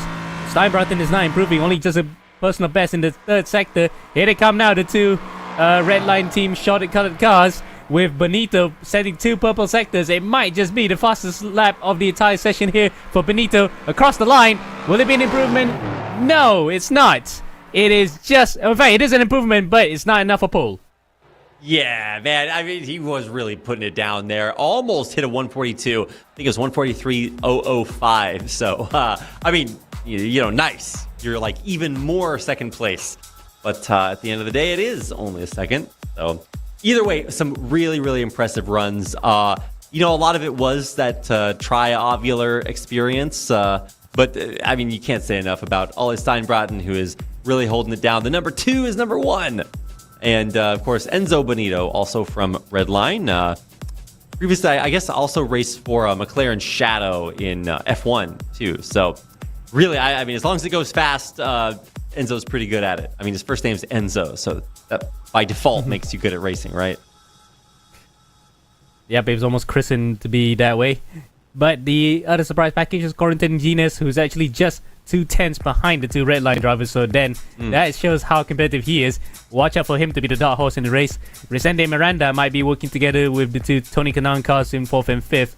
Gaspar, just a couple of tenths off behind there as well. So the grid's all set here for a promising race.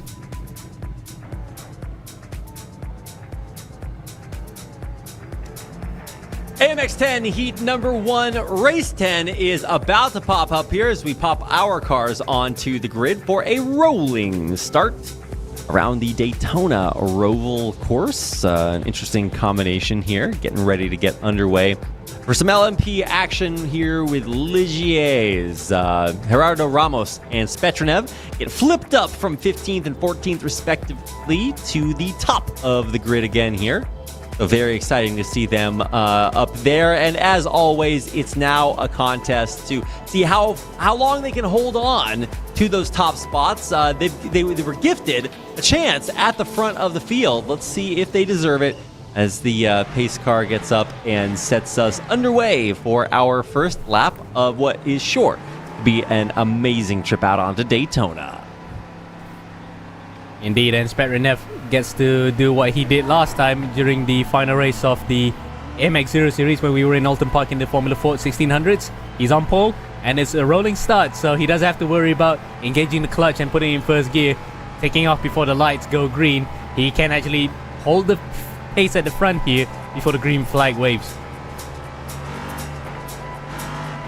Yep, that's right. You see a little bit of wiggling, warming up those tires and getting ready for the end of this lap. Comparatively short, though it is not going to last forever. Just getting a chance to warm things up. And it's a short race, so you don't really have to worry about pitting, fuel, tire deg. It's just a nice way to get things started, pedal to the metal for 15 minutes and do what you got to do. So Ole Steinbraten back in 15th after the reverse grid after setting some absolutely monster lap times. See if he can do it again here while also staying safe. That's the real watchword here as we get ready to get things underway. It's a dangerous place to be as here we go, pedal to the metal, and it is about to heat up. The finish line is crossed, and we are go for AMX 10 Race 10 Heat number 1. Everybody on the tarmac for now, but will they be able to stay there? Some pretty good driving. Oh no! A crash early up ahead, and look at Ole Steinbraten. Weaves to the side, piles through the debris from behind, and even though Zamperlini and Eliseo will not be in contention for now, really impressive to see some of our racers drive straight through total chaos and make it up the field. Yeah, you can see a car in the background there, but Zamperlini and Eliseo unfortunately just caught really in between no man's land there. And they just happen to be seeing each other now right at the back. So unfortunately for them, they've both lost a heap of positions. But good driving from Steinbraten to avoid out of all of that. And Benito up in front as well in P7 to just carve their way through the carnage and walk away unscathed. Yeah, it really is some Matrix bullet time dodging there. Really important when you come into reverse grid races to be able to watch terror ahead of you and drive through the train wreck. So Steinbraten now up 5 into 10th. A nice drive for him so far. It was really Zamperlini spinning out or crashing out and causing a lot of trouble for Eliseo that's turned this race a little bit upside down for now. We still do have a lot of action everywhere on the field with Spetronev overtaking Ramos for first. I believe, if I saw that correctly, a dominant drive here is he's already 5/10 up. Wow, Spetronev with a huge integral being built, and we're only on lap 1. Yep, oh, look at that. That's actually Ramos, isn't it? Going offline a bit, and he is on the high line, so he might have actually cut the bus stop chicane there and just needing to back it off a bit. Yeah, I'm guessing that was a slowdown. So, Ramos goes back to 6th, which means that already this top 5 is getting shaken up, and Villarreal is only, dropping further and further back now. So we actually should see, over time, Villarreal maybe drop out of there, as we see Steinbraten and Bonito absolutely on tears, plus 6 and 7, respectively. Of course, they are going to have to go through some very, very tough competition ahead of them with Corentin Guinness, who is, maybe even one of our top finishers in the future. I don't have my crystal ball out yet, but he's done it before, so we'll see if he can do it again. And speaking of doing it again, we're seeing the two red line guys ganging up here and going nose to tail. This is the sort of strategy you want, because you want to have we need to have a benefit of the draft if you're the guy behind. So that's why we're gonna have these two guys working together. We're gonna get replay of what happened at the start there. Here, Reed. Yeah, I gotta see this. This is Zamperlini.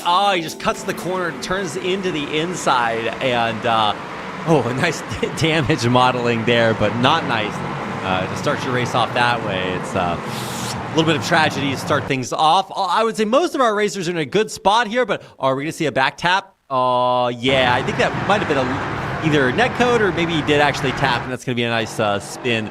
Not a nice way to start that race. Zamperlini, Eliseo, Ano Santi way back in the back after all of that. But, I mean, it's only 17 racers, so you can still put yourself in the points, make that money, and cash in even if you had a rough start to the race. Yep, as you can see there, bum drafting is real right now. Belzidi and Dornella up in front. So what happened to Sperinev while we were in the replay just now, we're not really sure, but he actually just dropped a couple of positions behind. Now it's Dornella in a very unfamiliar position for him, I think, because he has not won a race just yet. Or in fact, I think he had one heat win so far, but this might just be a different position for him because right now he has to defend against really fast guys. Oh, yeah. No, there's still some Chargers in the back of the pack, too. You got Kyle Gaspar, Resenge, Valero. They're down below 10th. I don't think they're going to stay there if their pedigree is anything to be judged. Wheel to wheel, though, we actually have racing on our hands. Ramos, Spetrev, and Belzidi going up, too, before a big spin sends Ramos and Spetrev way down the table. And I thought for a second that was actually Eliseo that might have caused that one because that's the Texaco car right behind. So I'm not sure what he was doing there. He's actually a back marker. Probably he locked up a bit and rammed into the back of Ramos, but either way, that just stuffs up both of their races. Spetrenev's falling further behind. We're looking back at the front here with Villas Boas in front of Benito and Steinbrutten. That's an ominous sight, isn't it? Where you have two really fast guys coming up behind through the bus stop chicane, and they're working together in tandem drafting here. Ooh, zooming through there. Oh my God, Benito drank his spinach today. What a move there. Into third effortlessly. Steinbrutten, like you said, look at that bump drafting. Is this a limousine racing, Amir? More like NASCAR racing though, but they're creating quite a stretch here. See the point, see the home stretch and a stretch. Oh my God, oh no. Oh, Amir. All right, production team, if you could hit that mute button. I'm down to solo cast. Up to Dornella in first. He is not there for much longer. Guinness barking at his heels. And Benito Steinbrutten, that limousine mode. They're trying to make it happen too. Diego Villarreal, somewhat uncharacteristically, this is a guy that has kind of struggled to make it to the top 5 on his own. He's holding his own pretty well through half of our laps here. He's still in the top 5 against some incredible competition, although he does have Miranda and Boas right behind him, so it might be a little bit rougher as we hop on board with Guinness in the lead. Well, he is leading from second. We'll see if he can hold on, go up, down, all around. Steinbrutten is closing real fast. So maybe even overtaking his teammate here as they get the slingshot off. It's about time as we check out that Spetrev crash a little bit further back. Yeah, I think he just gets tapped from behind a little bit there. Yep, and that... Oh, in fact, it was Spetrev, so I thought for a second that was Eliseo because of the same number. But either way, that just compromised both of their races, and now they're going to have to work together here to at least get back up into the top 15, which is not that far away for... top 10, sorry, so that they can actually get some good haul of points as we look at Steinbrutten drafting to the back of Benito again. So he's creating not just a 8-wheel limousine, but another 4 wheels up in front because they're going to game for the lead here, Reed. Oh, wheel to wheel alongside. I don't think Benito can hold on here. I think, actually, no, he is. It's actually Dornella that can't keep up, and actually with him dropping down, it's going to be rough for Quarantine Guinness to sort of weave in between there.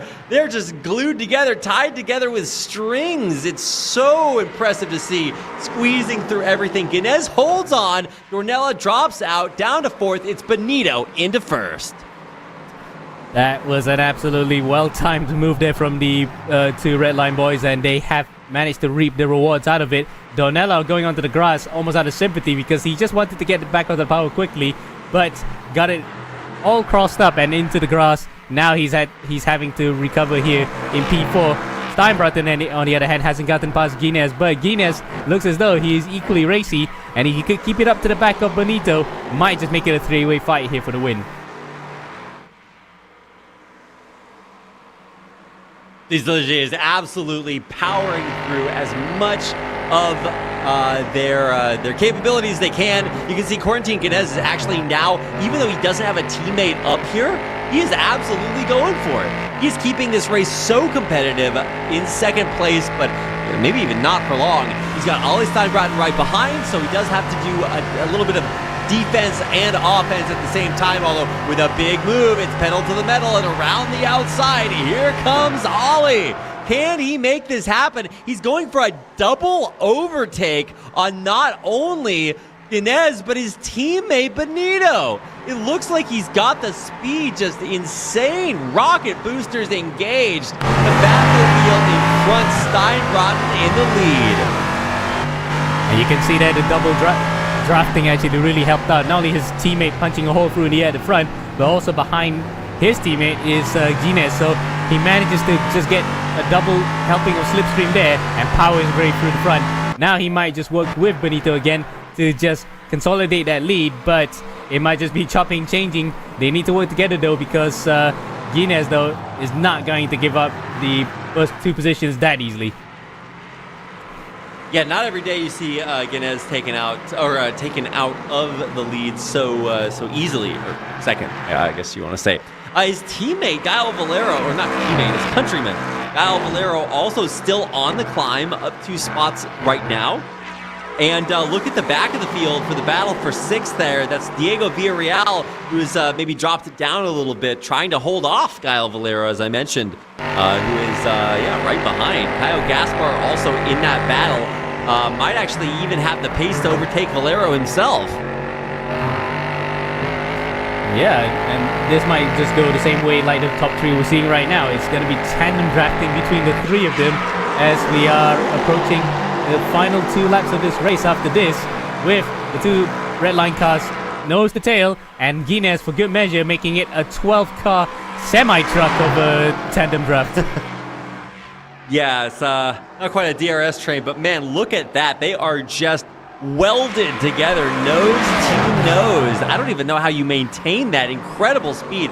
I mean, maybe they're both in the same house and they've just got like a board between their gas pedals, so it maintains the same speed. I don't know. Some really impressive driving skills out there today. Not just can you go fast, can you turn, but precision driving, immense, impeccable.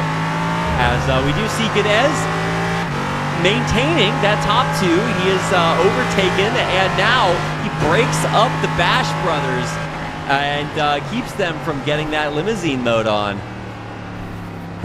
Indeed. The red line limo has hit his red line for a while. Now Steinbraten's now gonna have to get back up to P2 here, because that was a slight mistake on the braking coming to turn 1 and just let through not only Benito but Guinness, but he's still within the draft. Top 3 still within earshot of each other by under a second. We're also going to keep an eye on that battle for 6th that we were watching in the minimap earlier. Caio Gaspar on command. Oh, production. Who's spoiling us? Caio Gaspar is going for it. This is his move. He's absolutely just ramrodding right up the back.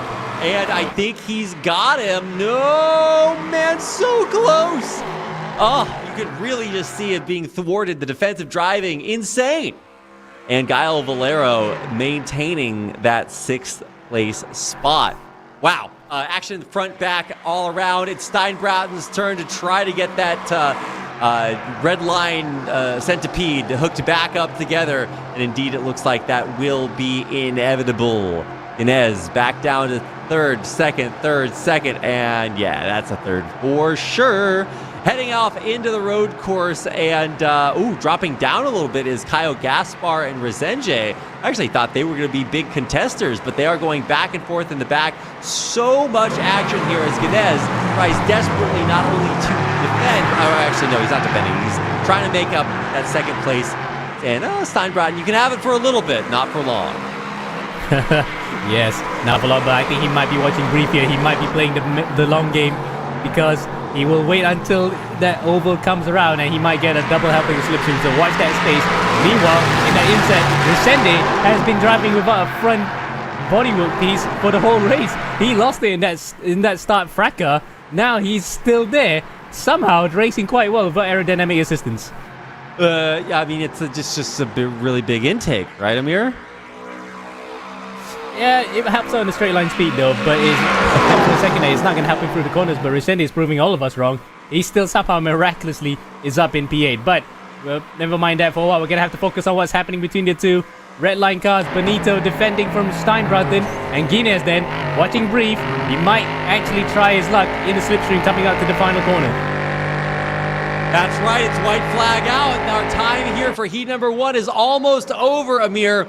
We do have Enzo Benito and all his Steinbratton in 1 and 2 with Quarantine Guinness momentarily occupying that second place spot, but I don't even think that Steinbratton's content to be there. He is absolutely neck and neck, wheel to wheel, and here comes Quarantine Guinness around the outside, but it is a little too late. The checkered flag waves, and it's a 1-2 for Team Redline in the front, with Quarantine Guinness third, Dornella in fourth, Miranda rounding out your top 5, Gaio Gaspar in 6th, and Gaio Valero unable to make it through, but he almost caught Gaspar wheel to wheel there at the end, loses out by 0.04 of a second, and as the checkered flags fly all the way down there, some honorable mentions to guys like Ocano and Zamperlini, who crashed out earlier. Lazeo and Santi, who also couldn't really keep up with the pace too. They will finish right down there on the cusp. It's Eliseo who cuts things off at the magical number 15 in the back of the pack, and that will be a reverse grid for him. We'll see if he can hold it when we get into the next heat. But for now, these are your standings for heat number 1. Yeah, Benito Steinbratton managed to hold on to P1-2 there. I think they were working all the way to the line because Guinness nearly got the pair of them all the way to the line. If he had an extra few hundred yards, I think Guinness might have actually won that one. Meanwhile, P6 and 7, Gaspar and Valero. Gaspar manages to pip Valero at the line, so that's how close the drafting can be. And wow, I wasn't imagining the drafting being that strong, but here we are. That was how strong the draft was in these cars, and we cannot wait for race 2, Reed. It's pretty obvious to see what he's doing there, or what they are doing there. The draft is, it's pretty good. And so now, we do have a lot of team members, right? We've got some Voracious team members, Duckhawk team members, even some Tony Kanaan team members. The TK team is listed in like 4 different ways there. So Texaco Racing by TK, Kanaan Esports Brazil, Texaco, more Texaco, and even some privateers who should probably go ahead and rename themselves to their teams. Subtle hint. But either way, this is the way that the cookie crumbles for heat number 1. Benito, Steinbratton, Quarantine Guinness your top 3. Donella Miranda rounds out the top 5. Gaspar and Gaio Valero just narrowly unable to get into that, crack the top 5, and almost cracked each other there. Hundreds of seconds between them, making that 6th, 7th battle incredibly exciting. Whew. Okay, all right, we're done with 1 heat. Are you doing okay, Amir? Oh, definitely, I am doing quite well, and I can't wait for the next one, Reed. Well, as if on command. How did you know, Amir? We're ready for heat number 2. Pace lap already coming through for a rolling start. Our final lap of the night. Yep. And let's see how the start plays out compared to race number 1 with Eliseo now in front. Right beside him will be his fellow countryman Laui Santi. So they both hope that they can get off to a better start compared to what happened in race number 1. Not ready just yet. I warm things up. Yesterday we had, or not yesterday, last time, the pace car is the same make as the rest of the cars behind it. So at least now I can tell the difference. Not just another guy who's really fast, pretty slow comparatively. But yeah, we have reverse grid underway, which means Guillermo Eliseo is in first for now. See how long he can keep it. He's no stranger to that first position. He's got a race win under his belt, and he might actually even be able to take this one home. We are coming dangerously close to the checkered flag and getting ready to get underway. There we go. We are racing for lap number 1 of our final heat of the night, an AMX Race 10. Amir off to an absolutely banger of a start, and everybody's still keeping all 4 wheels on the tarmac. Let's see if it'll stick as they come around the first few corners, getting well and truly into the road area, and everyone having a good race so far.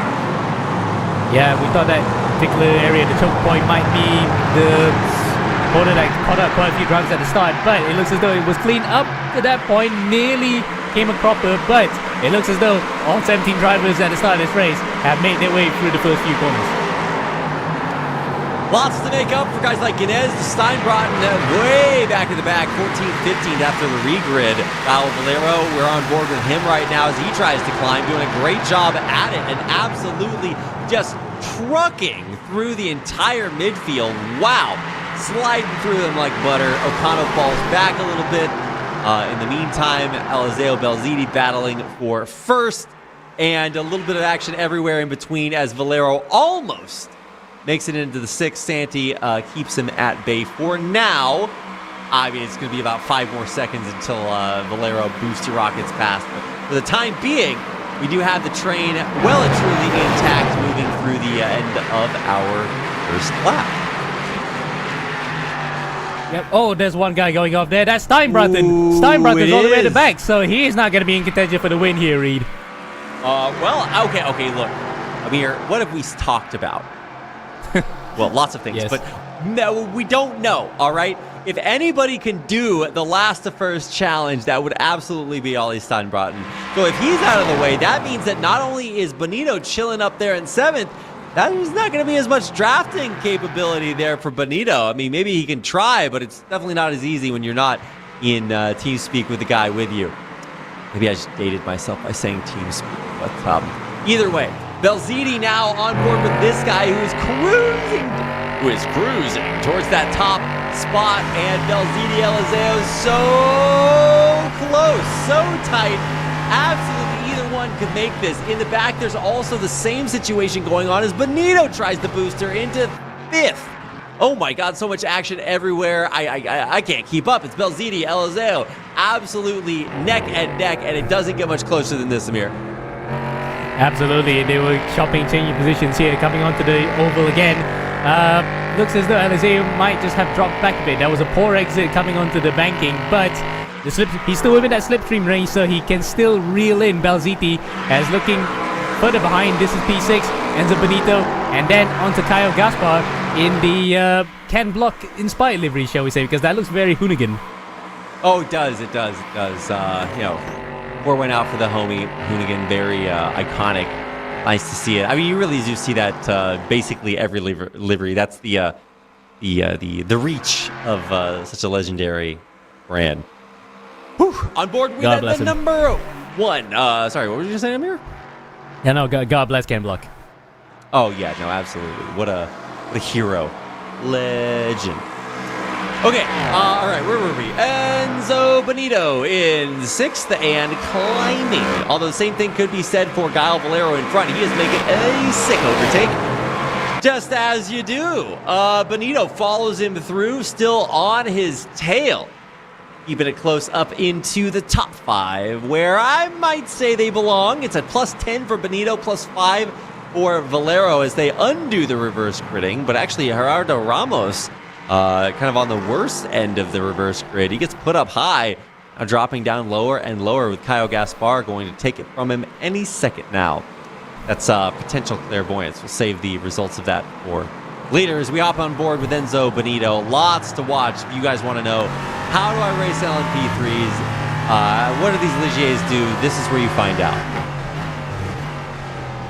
Yep, and having driven this particular car, exact car in iRacing, I would say that it is more of the predictable side because you don't get that kind of wheel spin you get in LMP2s or even in LMP1s because you got hybrids and those things. This one's just more on the predictable side. It's a bit old school even. You can right up to the V8. It sounds very meaty. But in terms of battles, you can see again, drafting seems to be the name of the game, and Benito right out the back of Valero, and Valero probably be thinking, oh no, oh lordy, here he comes. Yeah, oh Lord, he coming. Here come that boy, making his way up the pack. It's top 5 for now, but might be going up a little bit more. Valero just having to defend for his life up there, and it's not even just about that battle. We got Guinness, who's making up quite a bit of time. Diego Villarreal is defending quite well. Gaspar's on his way up, so is Miranda. So it is just going to get hotter and hotter up at the top here. Gael Valero on your screen right now. He doesn't actually have his iconic livery. I actually thought he was going to go for that white and blue that we usually see him in. At least he's still got the helmet out there. Nice to see that. And yeah, he's doing a great job defensively, but also offensively, able to climb quite a bit, maintain that top 4 halfway through our time here on the Daytona Roval. I'm surprised that Benito hasn't gotten through yet because he had a great run up to the back of him. But again, I think he's playing the bigger picture here. He knows for a fact that the guy in front is way in front of him. So if he works together with Valero with the draft, they can actually get much closer. Look at that. Case in point, he is still actually drafting Valero. So he is trying to get up as close as possible to Resende to stand up any chance to at least get a podium out of this. So really smart thinking here because he knows that if he starts battling, they're going to lose time.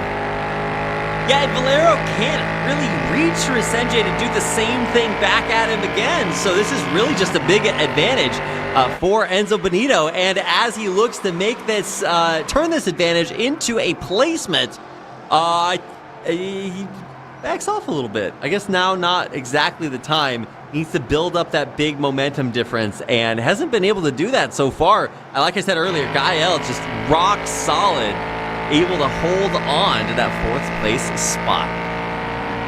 Yep, but coming through that bus stop chicane, it looks as though they managed to gain at least a couple of tenths on Resende.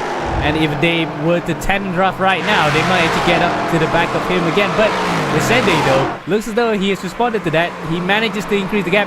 Now Benito will try and move for P4.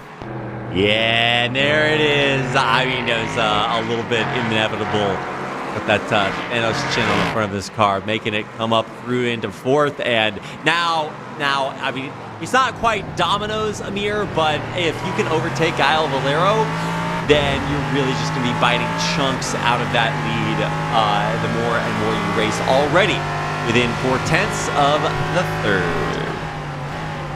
Yep. But the problem is they're about 2 seconds further behind Eliseo. So again, Eliseo and Belziti are just streaking way up in front here. They have no chance of trying to overtake, unless, of course, the two of them up in front start battling each other. Then we're going to make it into a 5-way train. And these guys have been top 3 for the entire race. They've stayed up there in the rarefied air, and now they might be breathing a little heavily as guys like Benito, Valero, Miranda all charge up and try to make it a little bit closer than they would like. And look at this. I think honestly, he's got like a trailer hitch on the front of his car, and he just attaches to the back of the guy in front. Of course, metaphorically, we don't have that mechanic in iRacing just yet. Unless you guys go post on their forum and say, hey, we want to attach ourselves and make drafting a little bit easier. Actually quite difficult, so be able to do it so easily. A testament to Enzo Benito's prowess. He's actually looking to make up that 3rd place right now. Maxim Resende, it's not going to look good for much longer. Zooming through on the inside. Benito in front for now. Eliseu, is he gonna let this go? I think so. He doesn't want anything to do with whatever's happening behind him. It's just the Enzo Benito show with Valero and Resende left to eat his dust. Yeah, they're playing the secondary character role in that particular battle as a bit of a lockup there coming from Resende, so he is trying to get back onto the groove here. But that, again, proves Benito's strengths was in the Roval, the road course session of the Oval, and he managed to gain about 5/10 in that 1/4 swoop, culminating in the drafting move to move up to P3 on the start-finish line. And move up he will. Are there other moves? Only 2 laps remaining. 1.5 if you want to look at it that way. And we are on board with the Argentinian Belziti. Looking good in first place, but it's not as dominant as the other intervals are. You look at Benito. He's up 2 seconds on Gael Valero. I don't even know where that came from. He just passed him like last lap. He's 2 seconds up. Damn. Okay. Eliseu in front of him. Now, potentially threatening Belziti for the win, for the lead. Ooh, did not expect to say that, but now let's check out what it looks like from Belziti's spot. Obviously, we're not going to show you his camera going forward because that would be too boring. There's nothing else there. He is way in the lead, but Eliseu, after getting flipped up there into the top spot, he dropped down one, and now he's looking to take it back. Yep, and looks as though Belziti may actually just hold on here for the time being. He goes a bit narrow, and that is enough to hold off Eliseu just for the time being. But Belziti, of course, has won races before, so this will be no stranger to him. It's just that he has to work even harder for this one. This is definitely going to be the race win he'll cherish the most because he had to really work hard for it. Oh yeah, no, this takes a lot of work. Speaking of a lot of work, we've seen Ole Steinbraten drop all the way out of the race, and now he's climbing up into 13th, up into 12th. A big overtake there from Ole back in the back. As Diego Villarreal drops back, you can almost guarantee Steinbraten's coming for that top 10. Overtakes again. He's overtaking once every turn, and he's now in 11th and closing. That was a 1 second gap. Now it's even starting to get less than that. So big moves back behind. Moves in the front, not happening just yet. You can tell Bonito is not going to be content with that bronze placement on the podium. And he might just be able to get a silver out of that because Eliseu just made a big mistake coming back onto the oval, and this will give an opportunity for Bonito to take the slipstream in coming onto the bus stop chicane. Yep, already shaving off those tenths as he capitalizes like a shark in the water, smelling blood. That second place is looking awful juicy. You're dangling that second place sirloin in the ocean, and Bonito sticking his fin out of the water here. So looking for it. We're on lap 7 already, and just waiting for him to swing it around the outside, chuck it down, and come through for another big move. Let's see if he can make it happen. Battle for fourth happening in the meantime. Below, Gael Valero there battling against Resenge Miranda, also taking part. And finally, it's Valero, Resenge, Miranda, Resenge, Valero. Who on earth is going to come through at the end of when all is said and done? In the meantime, Quarantine Guinness in the back, setting the fastest lap of the race. And he was actually in the slipstream of all three of them, so that's why he managed to get up into such a good position. What a fastest lap that was, a 42.9. So he's doing quality laps in the race. That's a good move. And speaking of good moves, Bonito up to second place now. He just got by Eliseu, who needed a bigger boat rather than a bigger car to actually get by there. Going back to the Jaws reference, of course. I love it. No, he absolutely does.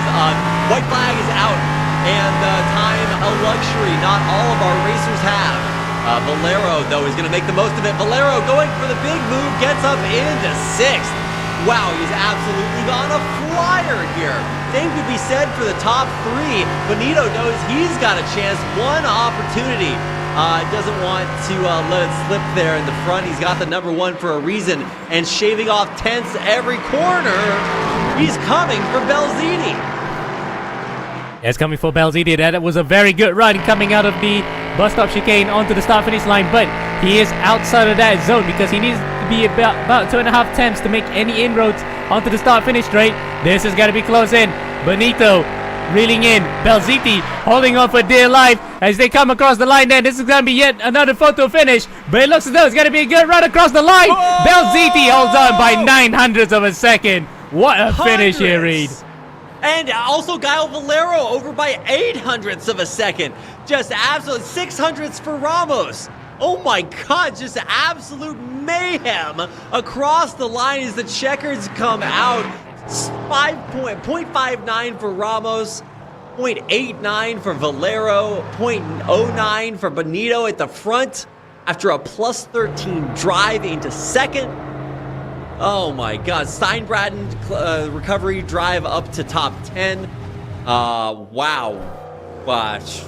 The greatness we're witnessing is just so good. Wow. What a race.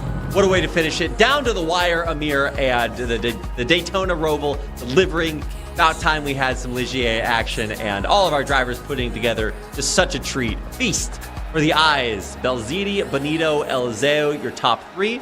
Victor Miranda and Ganez right below him, but with Gael Valero just points of seconds behind. The placements don't really tell the story of what was a photo finish. Wow, wait. 2 races in a row that we had the top 3 within a second. So I think 2 of the closest finishes in terms of top 3 for this season have all come here in Daytona for both heats. You know, I would love to categorize races based on how close they are as you subtract the amount of time in between each one of the cars at the end of regulation. I think that would be a really cool stat to say, like, okay, well, this was the closest race of the entire season. Because if you look at those margins, it kind of looks that way. We did have a few dropouts early on also, but actually not that many. At least definitely not as many as we had in the AMX Zero races earlier. So really clean, really competitive race, and you really got a chance to see just a masterclass from some of the masters of this class. The Ligiers really delivering on Daytona tonight, Amir. Absolutely, and what really stood out for me was how well they could draft each other, because normally you wouldn't want to actually get parts of those cars damaged because aerodynamic points get taken out every time you hit them, but it looks as though they could be the perfect substitute for NASCARs if NASCAR were to be a bit more aerodynamic. Yeah, no, it's always fun when you get the aerodynamics involved. I mean, we're not quite racing like Via Rios out there. You know, we really do put some effort into the LMP3s. They're not quite, like LMP1, LMP2, prototypes. No. We're keeping it a little bit reasonable, but you can still see, even though these aren't, F-Zero cars out there, still able to just make some incredible things happen. And testament to the drivers also. You could absolutely tell that some drivers were maybe more familiar with the Ligiers than others, but still keeping it incredibly competitive. You got to see some awesome battles, and just really couldn't say enough for the quality, the caliber of player racing in AMX 10 this season. It just keeps getting more and more competitive. So glad that we have a chance to kind of put these racers all together in a way that basically no other tournament does, right? We've got reverse grids that make things a little bit more interesting. We have car track combos you're not going to get in any sort of like a rigid tournament format that's out there right now. And you really just get to see so much that you've never seen before in iRacing and other tournament racing. It's really only here. And I am saying that because it's a plug for AMX, but I'm not only saying it because of that, because it is in fact quite dope, if I do say so myself. Yep, I think you hit the nail in the head on many points in that regard, because again, we got some absolutely good racing, car and track combos. Again, it's just that sort of thing where it's a bit not too left field, but at the same time it's unique enough to get people interested, and the drivers certainly deliver when it comes to the action on track though. So credits to everybody involved, and glad to be doing it again today. Glad to have you again here today, Amir. We all have busy schedules, so I'm glad that you were able to make some time to come out here. And man, we have a lot of new faces this season. AMX Season 3, we're leveling it up a little bit, so glad that you could join us for today. In the meantime, while we set up our interviews, we're going to hit you with a few replays coming up and let you see a little bit more of what we went through to get to the end of regulation for AMX 10 here tonight.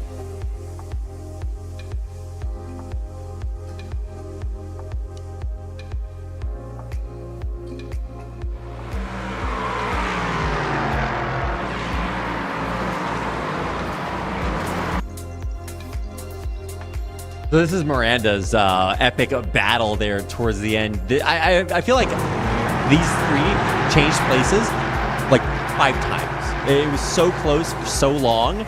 And even then, that wasn't really decided until I think we had a little bit of a lockup there towards the front that really turned it around. But look at what's happening here. It's one of the closest, if not the closest battle of the entire race. And we got to see it like towards the end of regulation for Heat 2. Wow, so impressive. And then Miranda booster rocketing into the distance very, very dominantly. So really excited to see. Okay, I think that does it for our replay, which means we are about ready to go to our interview. So we're going to take a break and then, through the magic of technology, set up an interview with Enzo Bonito coming up.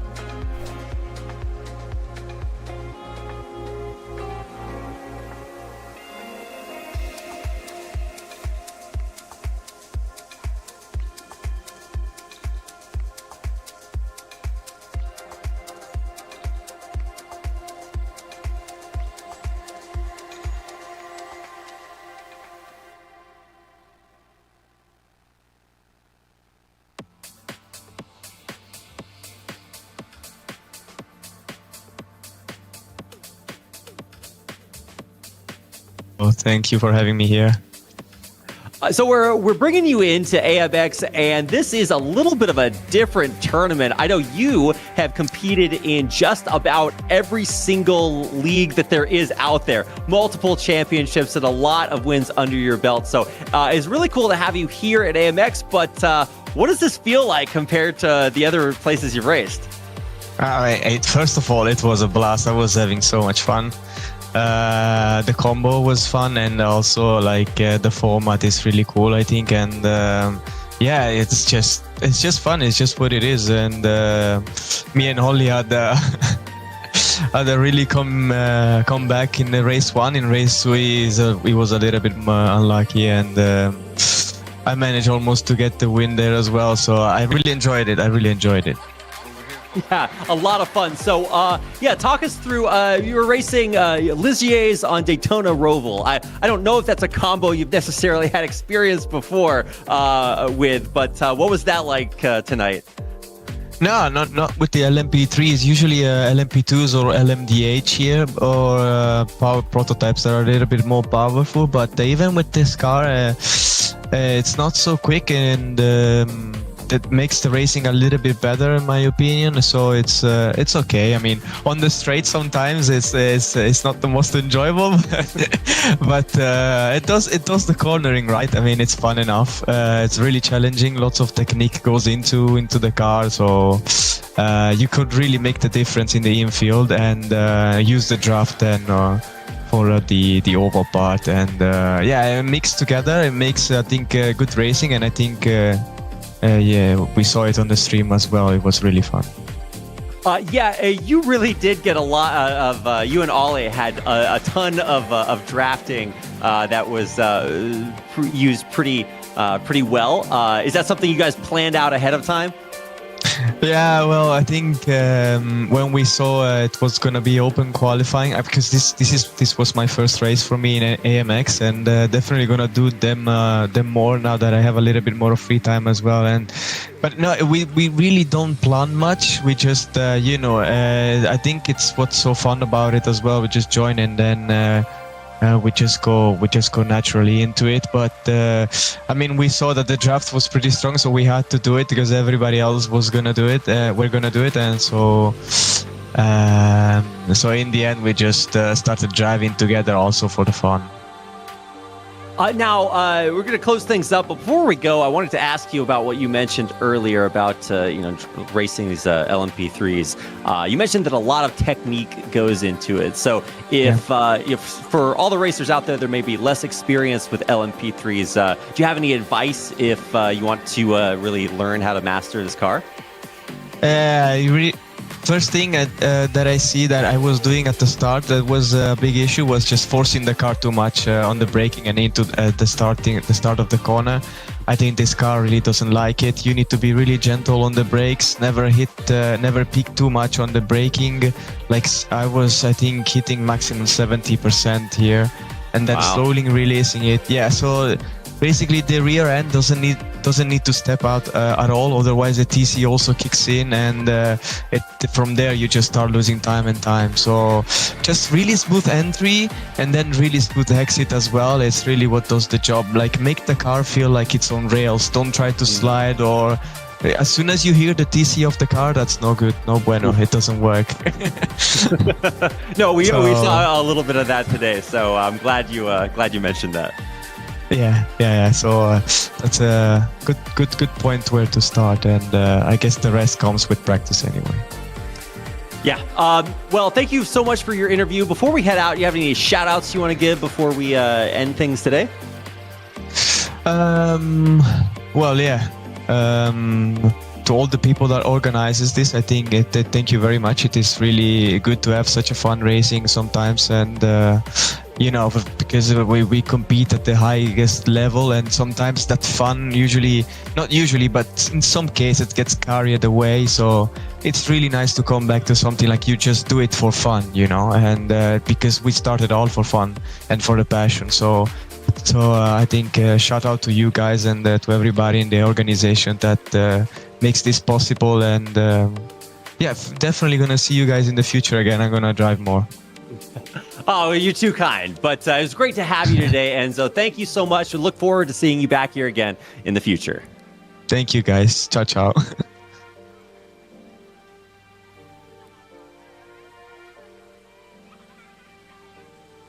Man, that Enzo guy, he's so nice, Amir.